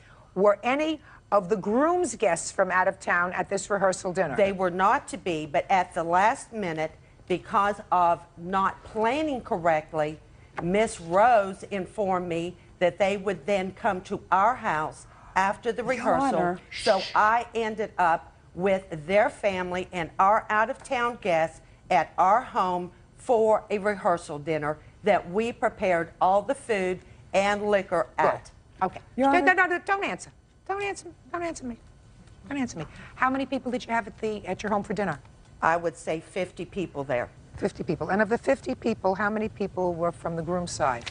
I would say roughly. Not roughly. Some people I didn't know. I mean, there were friends and out of town. I would say probably somewhere around 20 to 25. It was probably about equal amounts. Okay. She's... Okay. I'm sorry, Your Honor. What else did you spend money on? For the wedding? Yeah. Other than dress and personal items? Yeah. Nothing, because it was not my wedding. This is my daughter's 3rd wedding, Your Honor. Wedding. I paid for the first one. And Stacy and Wayne agreed to pay for this wedding. My daughter is 35 years of age. This was their wedding. I do not believe that it was my obligation as mother of the bride to pay for a wedding that they did Then let me ask you this question. Yes, ma'am. Okay? And I don't necessarily disagree with you, because that's information that was not contained in your complaint, that this was a third marriage for your daughter. Your Honor. Shh. Excuse me. Okay. I'm sorry, Your Honor. Just a minute. Okay. And that you paid for the first one, maybe paid for the second one, and you weren't going to pay for a third one. You said, wish you good luck, but I'm not paying for the wedding. That's not unreasonable, so. It's basically how it works. Right. Just a minute. That doesn't mean you're going to get your money for carpet cleaning. Let me explain that to you. That's outrageous. It's outrageous because I've had my carpet cleaned a couple of times in my life, and it doesn't cost $450 for materials for carpet cleaning. You know it, and I know it. Mr. Murray, you know what a gallon, a jug, a whole vat of cleaning material costs, and it doesn't cost $450 for carpet cleaning. And even if it did, which it doesn't, it seems to me, while you had no out-of-pocket expenses for the wedding, it was a nice gesture if you said, if you're donating your hall, which, by the way, you're going to do. Okay. I'm giving you that right now. That's fine. If you're donating the hall, at least I want to do something to make it pretty, so I'll come in and clean the carpets. So I've just taken care of your claim. You have no claim. You cleaned the carpets and you picked up $100 worth of food.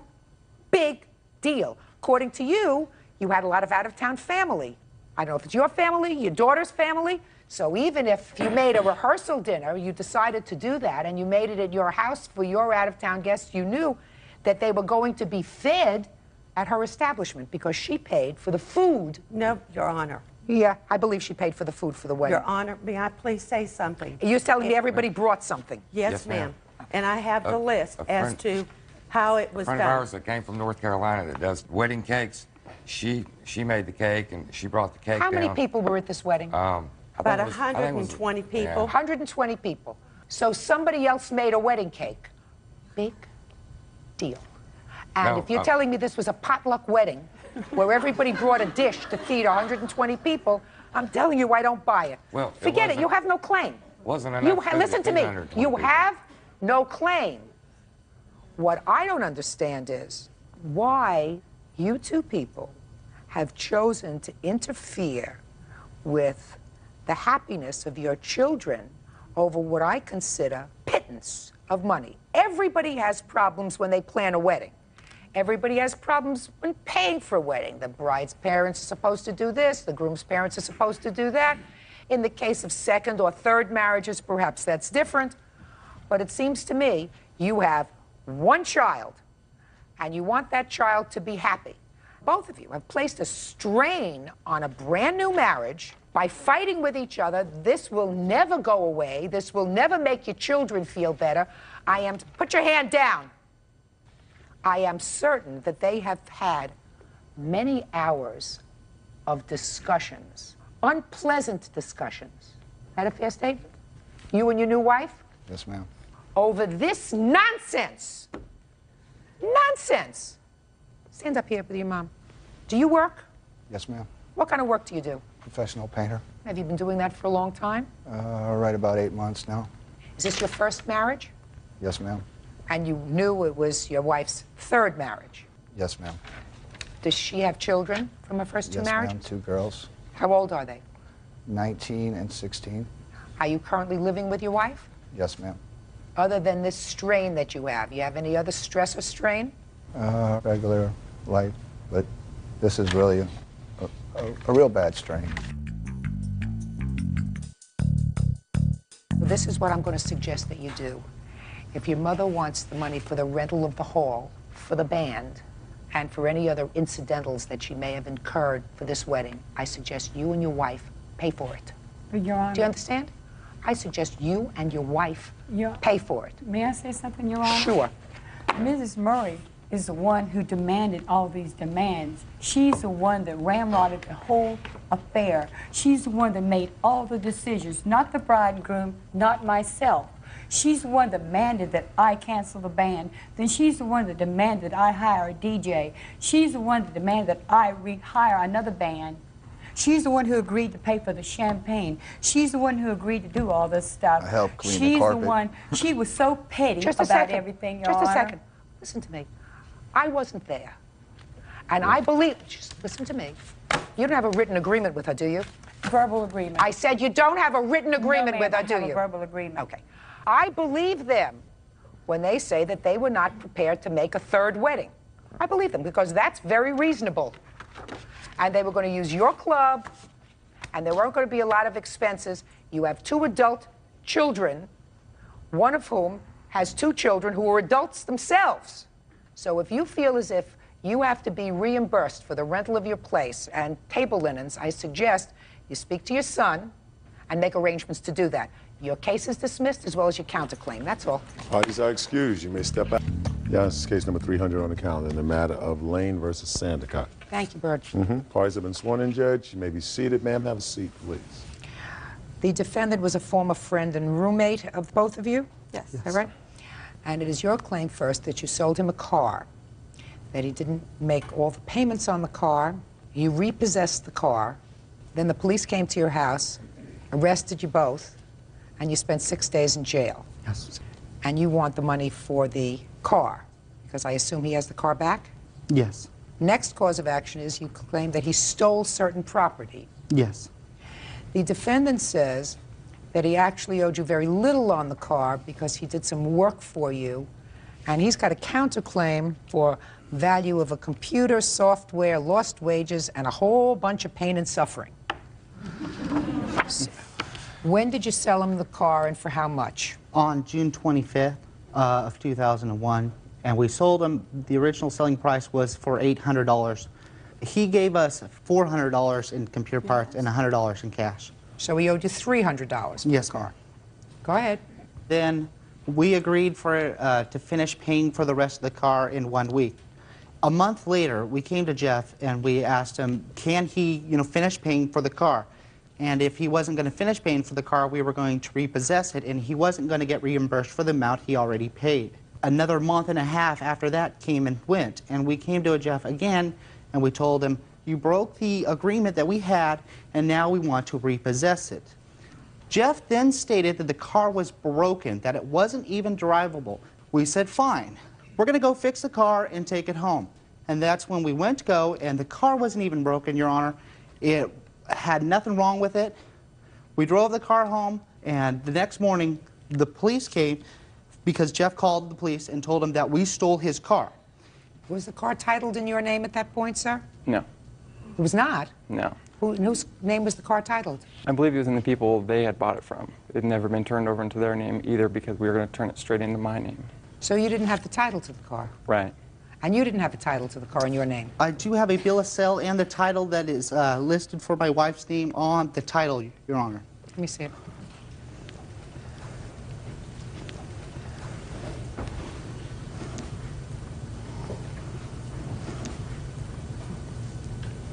So you only had this car a couple of weeks before you sold it to him? Yes, ma'am. And you bought the car for $400? Yes, ma'am. You sold it to him for $800? Yes, ma'am. That's a pretty good profit. Yes. From your friend, right? Yes, ma'am. Go ahead. But when the police came to the house, Your Honor, they refused to look at any of the legal documents stating that the car was ours, and they threw us in jail. Me and my wife both spent 6 days in jail. Why did you spend 6 days in jail? Because Jeff had this thing against us. What thing did he have against you? About possession of stolen property for the car. Well, I understand that, but didn't a lawyer come to see you while you were in jail? No, Your Honor. What state do you live in? Washington. Washington. Washington State? Yes, ma'am. Mark that off my list of places to visit. You got it. Yes. Was this the first time you were arrested? For this matter? No. No, ma'am. What happens is when you get arrested, right, you go in for arraignment the next day, and then you plead not guilty. And then they give you another court date a week after that, and then you go in and you plead not guilty again. Yeah, but even on your... No. I mean, most civilized jurisdictions, before you go and appear before a judge, you're given a lawyer, and you say to the lawyer, look, I have the bill of sale. Please show that to a judge. That would happen on the very next day, unless they were detaining you on some other matter. Now, were you being detained on some other matter? Don't look at me like I'm speaking a foreign language, all right? You were being detained on another matter. Yes, Your Honor. That was me. Perfect. Because what you have just described to me might happen in Afghanistan, but doesn't happen in the United States of America. Were you being held on a warrant? Yes. Perfect. Does this mean Washington's back on your list? Washington's back on my list. Thank you, Bill. All right, so let's get rid of any pain and suffering that you had as a result of this 6-day incarceration. It wasn't 6 days incarceration on this. They just happened to find you because of this. Okay. You have the car. You owe him $300 for the car. I actually owe him $260. So why didn't you pay him? I just honestly didn't have the money, but So why didn't you give him back the car? And they would have given you back the software, given you back your $100. up until this point we were friends, and they had another vehicle. So you know, there was no real reason to. I was paying him in small payments. Actually, before they came and stole the car, I gave him $40 like 2 weeks before this happened. Is that right? That was on past bills, Your Honor. Bills because he didn't, on the last month that he lived with us, he didn't finish paying for his electric bill or his phone bill.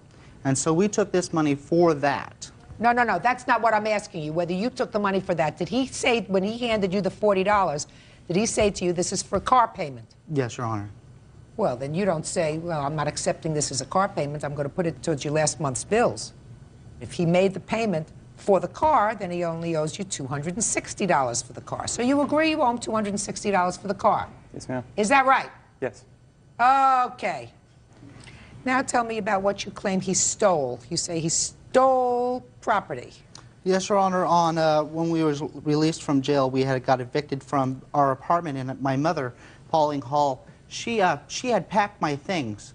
And when I was released from jail, I went through my stuff and I noticed items missing. One being $200 worth of movie tickets, one being a basketball, and computer paper. So? And when I went and asked my mother, I said, did you remember packing this stuff? And she told me, yes, she did remember packing this stuff, plus she remembered seeing Jeff going through the things Are you after. the mother? Yes, ma'am. Step up, please. What is your last name? Hall, H-A-L-O. You saw him take property? Yes, ma'am. What did you see him take, and when? Okay, I asked him to move from my home because at this time he was living in my home. You mean the defendant? Yes, Jeff. Yes. And so I went to Jerry and Olga's apartment, and I was packing their things and bringing them into my garage as Jeff was moving his things out of my home. He was taking tables and chairs and basketballs and going through boxes. He had taken some food, that all of these things he said was his. Well, my daughter Janet told me not to let him do these things. And I said, I'm very tired. I just want to get these kids moved out of their apartment, and Jerry can deal with him on this matter later. About a week after this happened, Jeff and I had a phone conversation because Jeff had taken some things from my home that I wanted back. And he told me that he put $300 for the money that he had owed on the car in Jerry and Olga's checkings account. And I said, Jeff, that's a lie because they don't even have a checking. Jerry and Olga Lane say former friend Jeff Sandercock owes for the cost of a car and stolen property. Jeff says the Lanes crossed the line when they tried to repossess the car. Did you take a basketball that belongs to him? I honestly don't know. I moved a lot of stuff in that 2 days. Do you have a basketball that doesn't belong to you at home? I don't think so, no. How much was the basketball? It was probably about worth $20, Your Honor. You more than made that up on the car. Sit down. So far, you owe him $260. Now, you want to tell me about your counterclaim? Take a deep breath. I'm ready. Well, first of all, I had given him $500 worth of computer stuff. And it was a computer and a fax machine, printer, scanner. Whatever, it was towards the car. Yeah, it was just... That was towards the car. A ton of I stuff. gave you credit for that, so we don't do double dipping here. Right. But the reason why they took the car was because they had come over to the house when I was living with Pauline, and they had made mention of fleeing to Canada because his wife is an illegal immigrant. And they were thinking she was going to be deported for the electronic fraud that she had gone to jail for. So that's when they came and stole the car.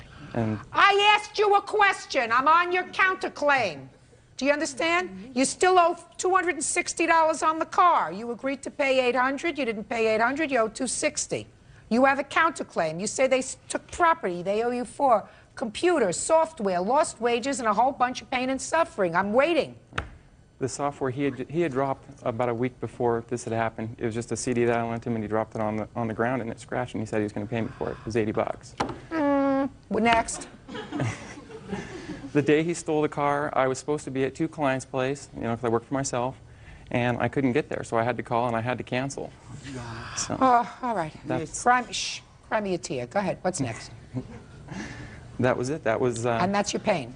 Right. And you're suffering. I had to call, and I had to, you know, my name is on it. That's what they pay me for, is being dependable, and I couldn't be there. Should have been there.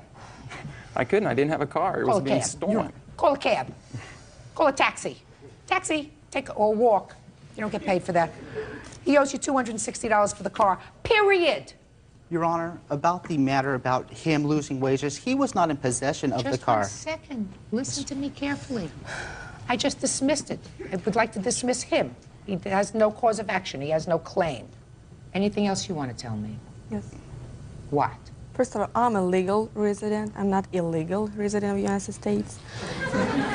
Then when he moved in with us, to live with us, I paid a deposit. He didn't pay his part.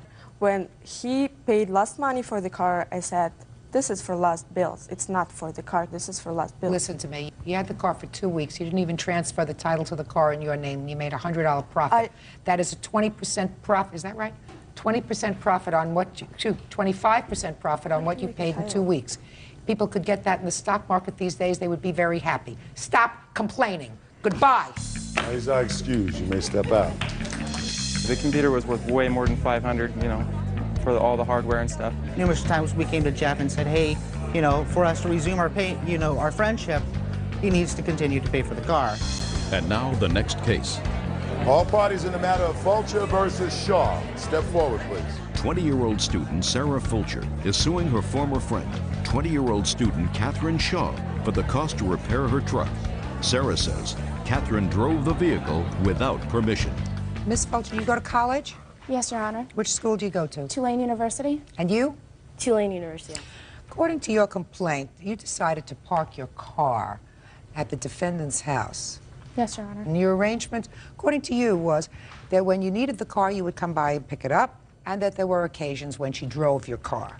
And on one occasion, she drove your car, she had an accident, and you want her to pay for the damage to the car. Yes, Your Case is about, the defendant says you should use your insurance. So, when did you start to park your car at her house? I had previously lived at that residence, and I'd started parking there in October of 2000. I continued parking my car there when I moved, and... When did you move? I moved in January of 2001. And your discussion with the defendant when you decided to leave your car there was what? There was not too much of a discussion. It was a public parking on the street. I see. So it was just in front of her house? Yes. Is that right?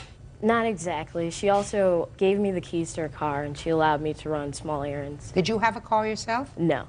Okay. When was the accident? The accident was February 19th.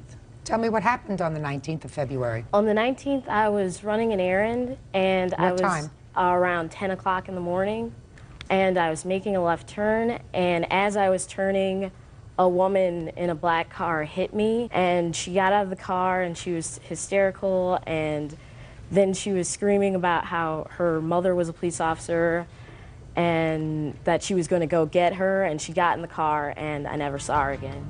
Okay. So you were making a left turn, and somebody who was coming from the other direction who had the right of way No, hit you. someone that was behind me hit me. In the rear? Yes. So the car was hit in the rear? Well, it was in the side because I was turning and it hit the back side of the car. So you called her and told her that you had had an accident? Yes, ma'am. Take it from there. What did you discuss about the damage? At the time of the accident, I was in my room studying for a midterm, and I had no idea that she had taken my car that morning. I had not given her permission to take my car. I received the phone call, and I advised her to call and file an accident report. And at the time, she discussed that a woman had hit her and that she had driven off after the accident. So it was a hit and run, basically. I then talked to Kathy about payment, and Kathy had said that, you know, it was her fault, you know, she was the one driving, she would pay for the damages. And did you say that to her? No, ma'am, I did not. I said, see what the cost is, you know, I'll see what I can do. I never agreed to pay for anything. Why not? Because I wasn't sure about my rights, and I told her that I would speak with my parents, and my parents told me to talk to a lawyer before I said anything. Is that what happened? No, Your Honor. This was in February, and she'd told me she would pay, and I'd given her 3 months. I did not take the truck to a body shop until May because she was saving up money to pay for the damages for my truck. And so I've been very lenient. Is that what she with said it. to you? She said, I don't have the money right now, I need more time. So I assumed that she was saving up money for the damages. In early May, I took the truck to a body shop, but at this time, she had not spoken with her parents yet. She was just going to pay and not tell her parents about it. And it was just going to be between us because it was our issue. And Kathy kind of avoided the situation, and I told her that my mom might want to talk to her mother about the situation to see if we can work anything out, and that my mom would like to speak to Kathy about a payment plan. My parents were willing to help her out with that, and she could pay like a monthly payment of $100 a month. They never got to discuss this with her, though, because then I got a call from her saying that she has a lawyer now and she can't talk to me, which ruined the friendship, basically, too, since we're not allowed to speak. So let me understand this. When you spoke initially to the defendant after the accident, it is your testimony that she said to you, in sum and substance, that she would take care of it, but she needs a little more time. Yes, Your Honor. And Ms. Shaw, if I understand you correctly, you did discuss payment of the damage for the car when you initially, just pay attention, when you initially spoke to the plaintiff, there was a discussion about paying for the damage. Yes, there was. You at least intimated to her that let's see how much the damage is, and sometime later indicated that you don't have the money right now. That be a fair statement? Somewhat fair. I told her from the beginning that I did not have the money, and I never said that I was saving up. But you intimated that to her, because if you say, I don't have the money, and that's it, and I'm not paying you, then she has other options. Maybe insurance company, maybe just have the car fixed and sue you at that point. But if you said, I don't have the money, and added right now, but I'm going to be working and saving it, and I'll take care of it, that would lend some credibility to her testimony that she waited to have the car fixed because she was waiting for you to come up with the money. No, Your Honor. When I told her that I did not have the money, this was when I believed that it was going to go under the insurance. But then after a while, I was told that her parents didn't want to put it on the insurance because they didn't want their rates to go up. And that's when I said, I cannot pay for this. This is not happening, and I got a lawyer. Well, just a minute. Do you think that that's unfair, Ms. Shaw? Well, when she allowed me to drive the car, she knew the risks. So did you? Yes, Your Honor. You mean only she knew the risks? I assumed that it would go through insurance. You never even thought about it. Ms. Shaw, if this accident for which you were responsible went on her family's policy, there is no question that their rates would go up substantially, and not just for a year. Let me see the estimate for the truck. You two ladies, according to this complaint that I've read, were very good friends, and you were getting married. You asked the plaintiff to be your matron of honor at the wedding. She agreed. She purchased a dress, which she paid for. There was some sort of a disagreement. You were uninvited to the wedding and uninvited to be part of the bridal party.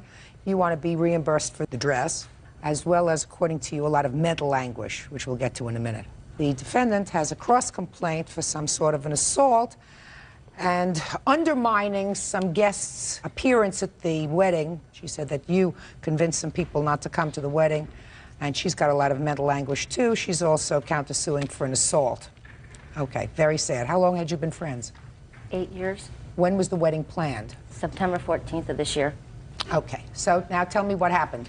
Okay, on September 8th, it was on a Saturday, Lori and I and a few of our friends decided to go out.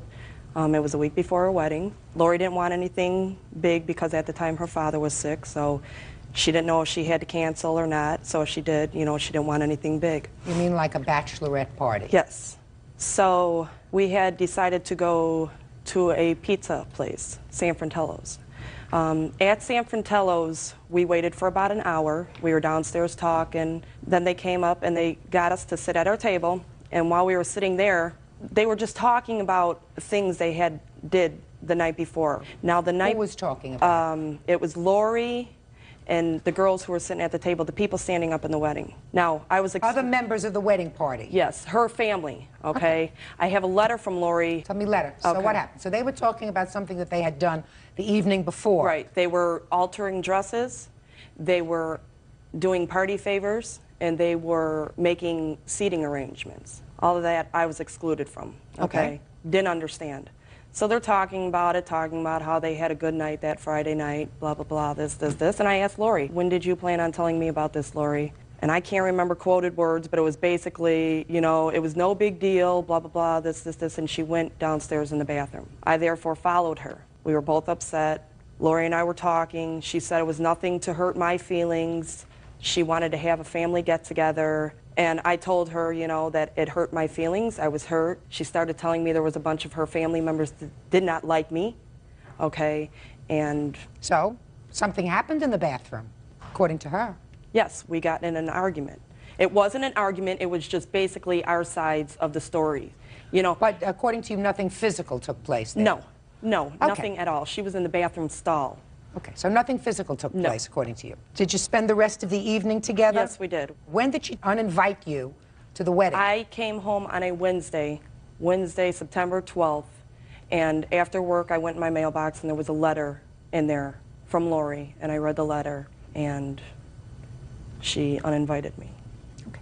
How much did you spend on the wedding? $115 for the dress, and that was it. Well, then tell me why you're suing her for $115 for the dress, $885. Okay, I am suing her $115.50 for the dress. Right. Okay, I am suing her for my lost wages because I took off of work that day. Which day? Friday, the day of the wedding, September 14th. Yes. Okay. I am suing for my husband's lost wages because he also took off of work. And I am suing for $500 mental distress because what she did was hurt me, and she didn't just hurt me, she hurt a lot of other people. You don't get paid for that, Miss Pennington. You don't get paid for hurt feelings. And you don't get paid for your husband's lost wages. If he wanted to go to work, he would have gone to work. And you don't get paid for your lost wages. You change your mind, you want to go to work, you go to work. Your dress cost $115.50. Okay, now, let's hear your side of the story. Tell me first, because I read your answer. What happened in the bathroom? When we were in the bathroom, I had walked away from the table, went down to the bathroom, and actually I was doing my business in the bathroom when she swung open the door. So of course I had to get up and, you know, put my clothes on and everything, you know, and I tried to get out of the bathroom. She pushed me, and she did it twice because I kept trying to get out of the bathroom. And as I was trying to get out of the bathroom, Tammy was in there trying to tell her to let me go. She's like trying to calm her down. My girlfriend Lisa was in the washroom also, and the waitress and the owner were. She grabbed my arm, and as I kept trying to get out, she would swing me back twice. I finally got out of the bathroom. I mean, and during all that, she even told the restaurant owner to F off, you know, and it was just, I finally got out. Then the police came. Were you injured? Huh? Were you injured? No. Okay. So if one is not injured, then you don't get compensated for injuries if you're not injured. Correct. You had an argument with your girlfriend. She pushed you. So what is your countersuit about? My countersuit is about people that did not show up for the wedding. Well, tell me about that. Well, there was 23 people that I had invited to my wedding that I have been friends with because of her. When we met, they were all, you know, it was the group of people we hung around with. I invited them and her family that I was very close to. None of them showed, not one. And, you know, I lost all that money from the wedding, of course. You know, it was a tough decision for me to make this. I mean, if you're good friends, you don't push somebody, you don't grab them. You also don't tell them that they're not invited to a wedding. Miss Pennington. Okay, I'm sorry. Speak not. Go ahead.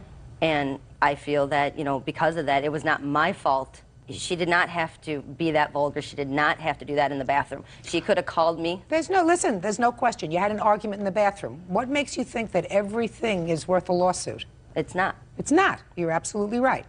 So the argument is not worth a counterclaim. And if I understand your part about the guests, what you're saying is she convinced certain guests not to attend the wedding because she wasn't going? Well, they probably didn't go because she wasn't going to be in it, so they figure, why go? I had no control over that. Just a second. I mean... First of all, she's anticipating what I'm saying, and it's irritating to me. Don't anticipate what I'm going to say. Cases, real people. Judge Judy. Amber Pennington says after an argument with former friend Laurie Strange, she was uninvited to Laurie's wedding. Amber is suing for the cost of her bridesmaid's dress. Miss Strange, She's absolutely right. She has no control over these people. If she said to them, I would prefer that you not attend the wedding because she hurt my feelings, they had the option of saying, I'm crazy about Lori, and I'm going to the wedding anyway. So she has no control over whether they go or not. So you have no counterclaim. Why don't you think that you're responsible for her dress? Why don't I? Yeah. For one, she left it at my house. She came to try it on there, didn't even take it. She said she didn't want it altered. And then she called me when she got the letter saying she wanted her dress back. Well, come and get it. I mean, I'm not going to deliver it to you, Your Honor, after everything that happened. You don't understand. Okay. You were supposed to be matron of honor? Yes, ma'am. It has been my experience, my vast experience, that bridesmaids' dresses, and these dresses were made or ordered specifically for the bridesmaids and matron of honor, they're usually the ugliest suckers around. I don't know a living soul who has ever put on one of those dresses again. They buy them, they never look right, they always, you know, look like prom dresses spruced up.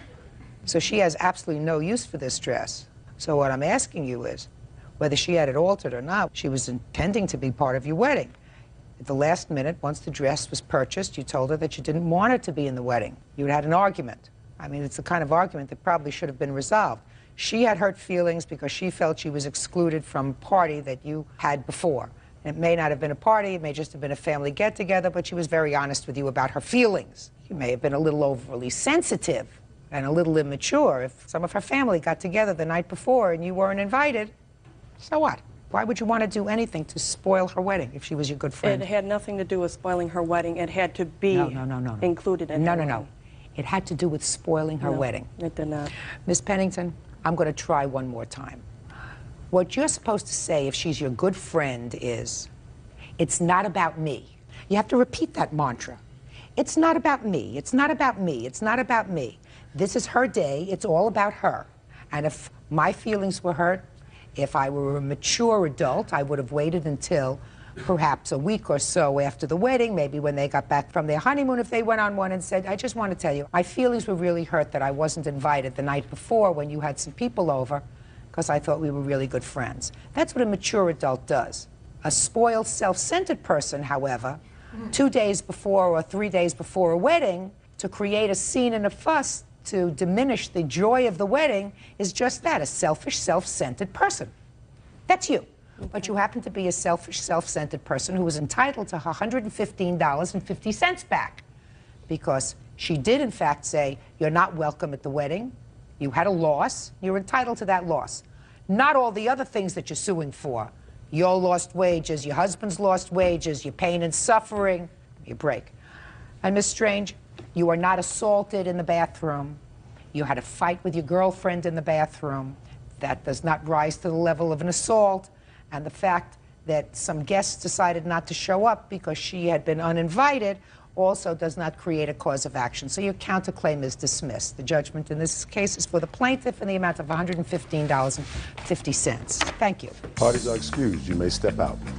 Never in my mind would I think something like this would happen. It wasn't upsetting, it was very hurtful. I can finally say this is over, it's done with. I lost a very good friend. I can go on with my life now. And now the next case. All parties in the matter of Brown versus Mazzaros, step forward, please. 20-year-old food server Jennifer Brown is suing former friend, 23-year-old student Bridget Mazzaros, for unpaid babysitting fees. Bridget claims Jennifer was negligent and is countersuing for the money she's already paid.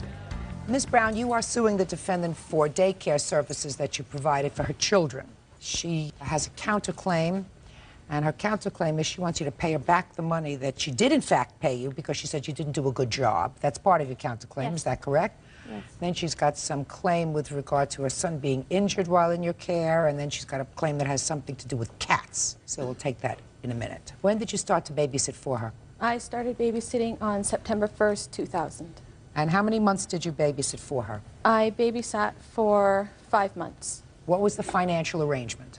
I was getting paid $612 a month. And according to your complaint, the defendant was getting that money from the state? Yes. For daycare services? Yes. And the check that she received from the state was how much? $612. So far, is that correct? Yes.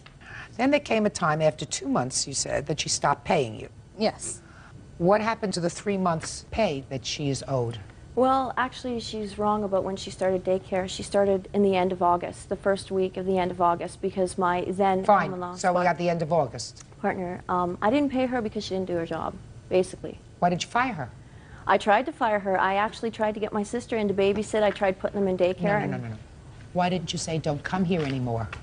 Because my ex-boyfriend wouldn't watch my kids. I was in school. I couldn't. So what does that have to do with her, madam? Is there something wrong with your brain?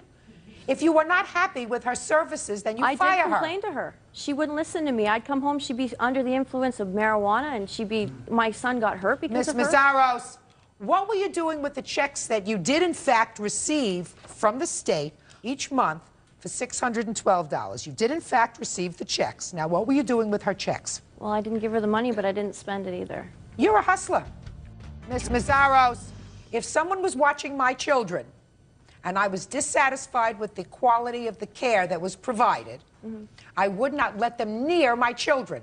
Well, I didn't have a choice. My ex-boyfriend would let her in the door when I wasn't there or I was You call sleeping. the police and you say to them, I need a restraining order because someone is trespassing in my home. They won't put a restraining order up unless she does something physical to me or my children. I've tried this before. The $612 was not meant for you. I didn't spend it. I sent it back to the government. I don't believe you. You're a liar. You're a liar. Nobody sends a check back to the government. You do if you're overpaid. No. You did not send a check back to the government. I didn't spend the money. You may not have spent it, you may have put it in a bank someplace, but don't try to tell me that you sent your check back and said, I don't want this check. No, I sent the cash back. I cashed them and I sent them back. Stop. Hey! Behave yourselves. I'm not lying about that. I'm telling you. Oh, yes, you are. Oh, yes, you are. You are lying. Period. Lying. Okay. So you know what happens when you lie? I'm not not even going to lying. entertain your counterclaim. I'm not lying in this case. Oh, you are. You are. If you told me that first you signed the check and sent it back to the government with a little note that said, I'm being overpaid, and then you said, no, excuse me, I didn't do that.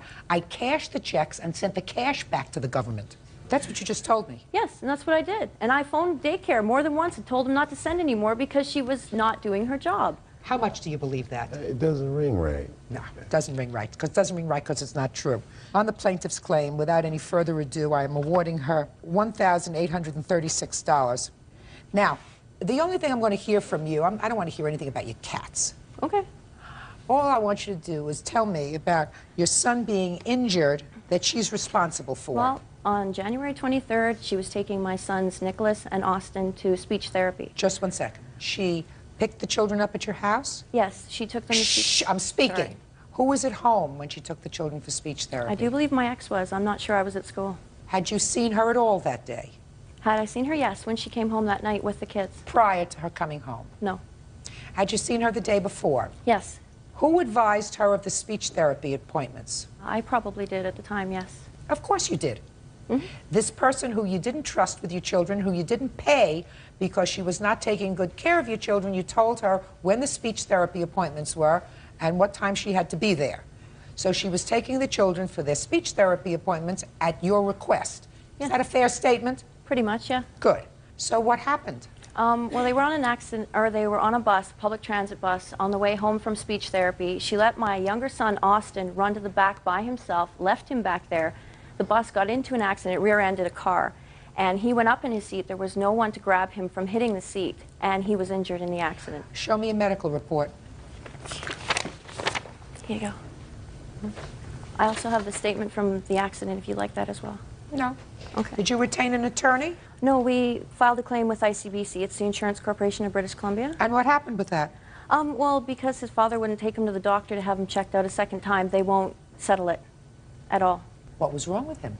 He hit his neck and his shoulder and his back on the pole when he went up in the air.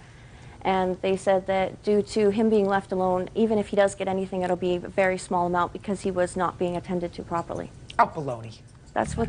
Baloney. Now, if a public bus rear-ends a car and somebody is injured, then they are responsible if there is an injury. If you're lying and there was no injury, that he got bumped around a little bit, then they're not going to pay anything. No, they said that once the case has been settled, that he will get $800 or $900, but it will be in trust until he's 18. But That's his father fine. has to That's settle all it. the case is worth. He got bounced around a little bit. If you were not satisfied with the plaintiff's services, you terminate her. You don't kvetch. I'm dismissing your whole counterclaim because I don't like people who come into court and lie. On your claim, I'm awarding you $1,836. That's all.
Fun to watch her punch.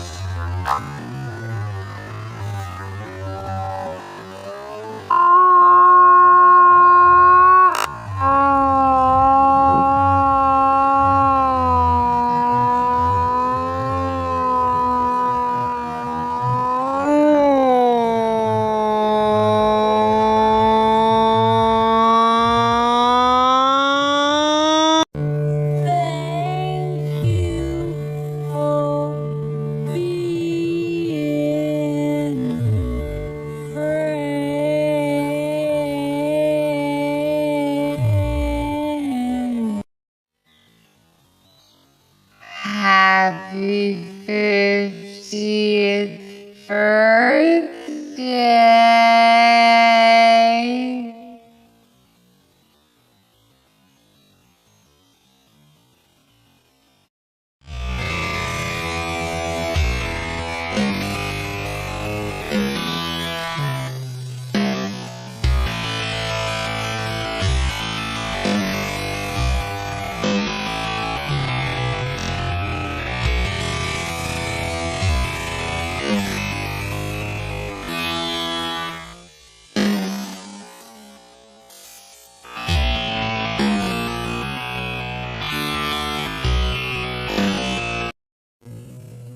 Wait a minute. अस्सलाम वालेकुम friends, उम्मीद है आप सब खैरियत से होंगे। तो आज की हमारी वीडियो का टॉपिक है कि आप कैसे अमेज़ॉन पे अमेज़ॉन डॉट में अपना पहला प्रोडक्ट आसानी से ऐड कर सकते हैं अपने अमेज़ॉन सेलर सेंटर अकाउंट पे। इस वीडियो में आपको डिटेल से बताऊंगा कि आप कैसे कोई भी प्रोडक्ट ढूंढ सकते हैं और कैसे आप अपने अमेज़ॉन सेलर सेंटर पर ऐड कर सकते हैं। तो सबसे पहले हम जाएंगे अमेज़ॉन बिजनेस प्राइम, आप सर्च करेंगे अकाउंट पर जाकर और सर्च कर देंगे।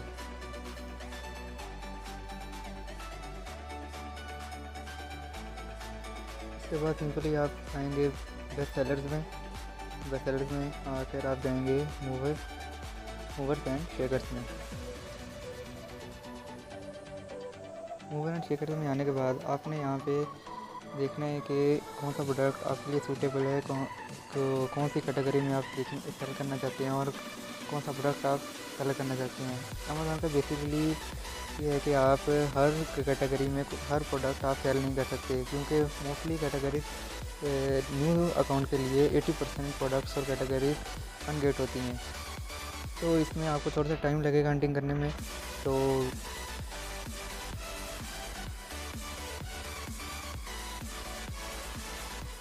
जैसे ये देखें, हंटिंग के लिए बहुत सारे क्रोम एक्सटेंशन भी हैं जो आपको मैं नेक्स्ट वीडियो में बताऊंगा। तो देखिए यहाँ पे ये मैंने प्रोडक्ट लिया, तो मैं 2-3 सेकंड इसको छोड़ूंगा ताकि एक्सटेंशन लोड हो जाए। तो देखें ये राइट साइड पे एक्सटेंशन लोड हुआ है। अब ये मुझे बताएगा, अब देखिए मुझे बता रहा है कि मुझे इस प्रोडक्ट को सेल करने के लिए ब्रांड से अप्रूवल चाहिए, तो मैं ये प्रोडक्ट छोड़ दूँगा। तो फर्दर मूव करते हैं आगे।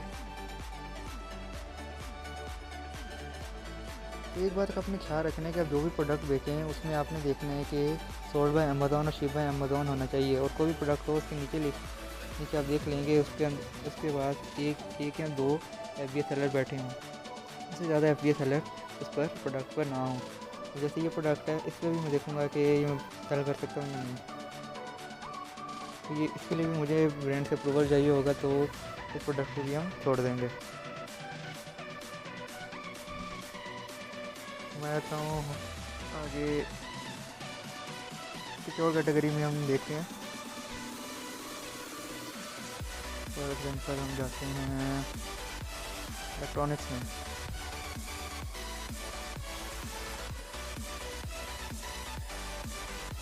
तो वीडियो थोड़ा सा मैं कट कर रहा हूँ क्योंकि मुझे प्रोडक्ट ढूंढने में काफ़ी टाइम लग गया था, ताकि वीडियो लंबी ना हो और आप भी जल्दी वीडियो कंप्लीट कर लें। तो मैं थोड़ी सी वीडियो कट कर रहा हूँ अंदर से, तो मैं डायरेक्ट आपको पोर्शन में मिलता हूँ जहाँ पे मैंने प्रोडक्ट ढूंढ लिया था DB कैटेगरी में। और इस कैटेगरी में आप प्रोडक्ट सेल कर सकते हैं, सारे प्रोडक्ट नहीं, ऑलमोस्ट 50% में आप कर सकते हैं। ये एक मैंने प्रोडक्ट ढूंढा, तो ये देखें, ये मुझे बताएगा कि ये मैं सेल कर सकता हूँ। इस पर कोई किसी किस्म की मुझे किसी भी अप्रूवल की कोई ज़रूरत नहीं। यहाँ मैं नीचे आऊँगा, मैं देखूँगा कि बाकी सेलर इसको कौन से प्राइस में सेल कर रहे हैं। अब देखिए ये लास्ट में जो सेलर है ये $8.06 का सेल कर रहा है, तो लिहाजा इसको कम्पीट करने के लिए हम इसको $8.05 का सेल करेंगे। सिंपली मैं रेवेन्यू कैलकुलेट करने के लिए आप सिंपली एक टूल है FBA कैलकुलेटर है, FBA रेवेन्यू कैलकुलेटर USA। अब इसमें जाएंगे, प्रोडक्ट का SN आपने कॉपी कर लेना है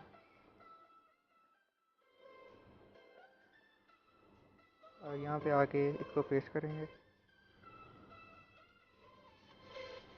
और आइटम प्राइस में आपने वो प्राइस लिखनी है जिस प्राइस में आप प्रोडक्ट अपना सेल करना चाहते हैं, मतलब आपने अपनी प्राइस लिखनी है।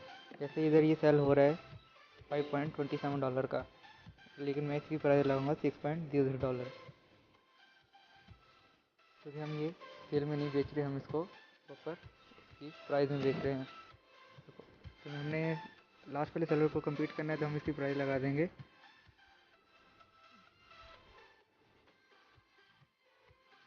8.99। फिर देखते हैं हमें कितना प्रॉफिट मार्जिन होता है। तो सिंपली देखें, इसमें मुझे $1.56 प्रॉफिट हो रहा है। लेकिन न्यू अकाउंट के लिए आपको प्रोडक्ट अगर कम प्राइस में भी सेल करना पड़े तो खैर है, क्योंकि आपको रेटिंग चाहिए होती है। अब जैसे मैं इस सेलर को बीट करने के लिए इसको कम प्राइस में सेल करूँगा। ये 0.6 का सेल कर रहा था, हम इसको 8.05 का सेल कर देंगे। इसमें मुझे टोटल नेट प्रॉफिट हो रहा है $0.76। तो लिहाजा ये प्रोडक्ट प्रॉफिटेबल है और इसको हम सेल कर सकते हैं। और सेल सेंटर में आके कैटलॉग में जाएंगे, वहाँ पे ऐड प्रोडक्ट करेंगे। यहाँ पे आपने सिंपली उसका SN नंबर लिखना, यहाँ पे condition new sell this product.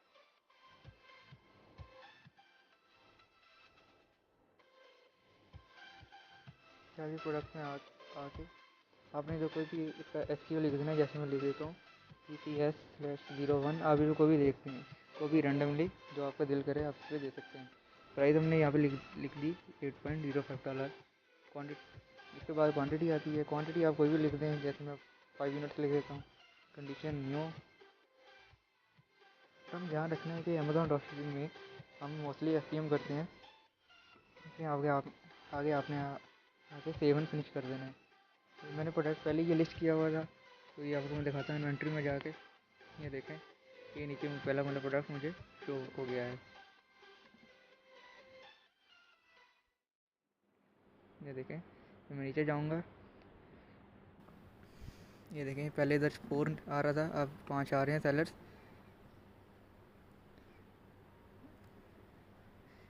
देखें हम एंड पे पहले 8.06 वाला था, हमने इसको कंप्लीट करके हम आगे 8.05 लगा के प्राइस लगा के हम आगे सेकंड लास्ट नंबर पे हमने इसको कंप्लीट कर लिया। ऐसे अपनी हंटिंग करनी है और प्रॉफिटेबल प्रोडक्ट्स देखने, और ऐसे ही आपने जैसे मैंने सिखाया ऐसे आपने अपना प्रोडक्ट लिस्ट कर देना।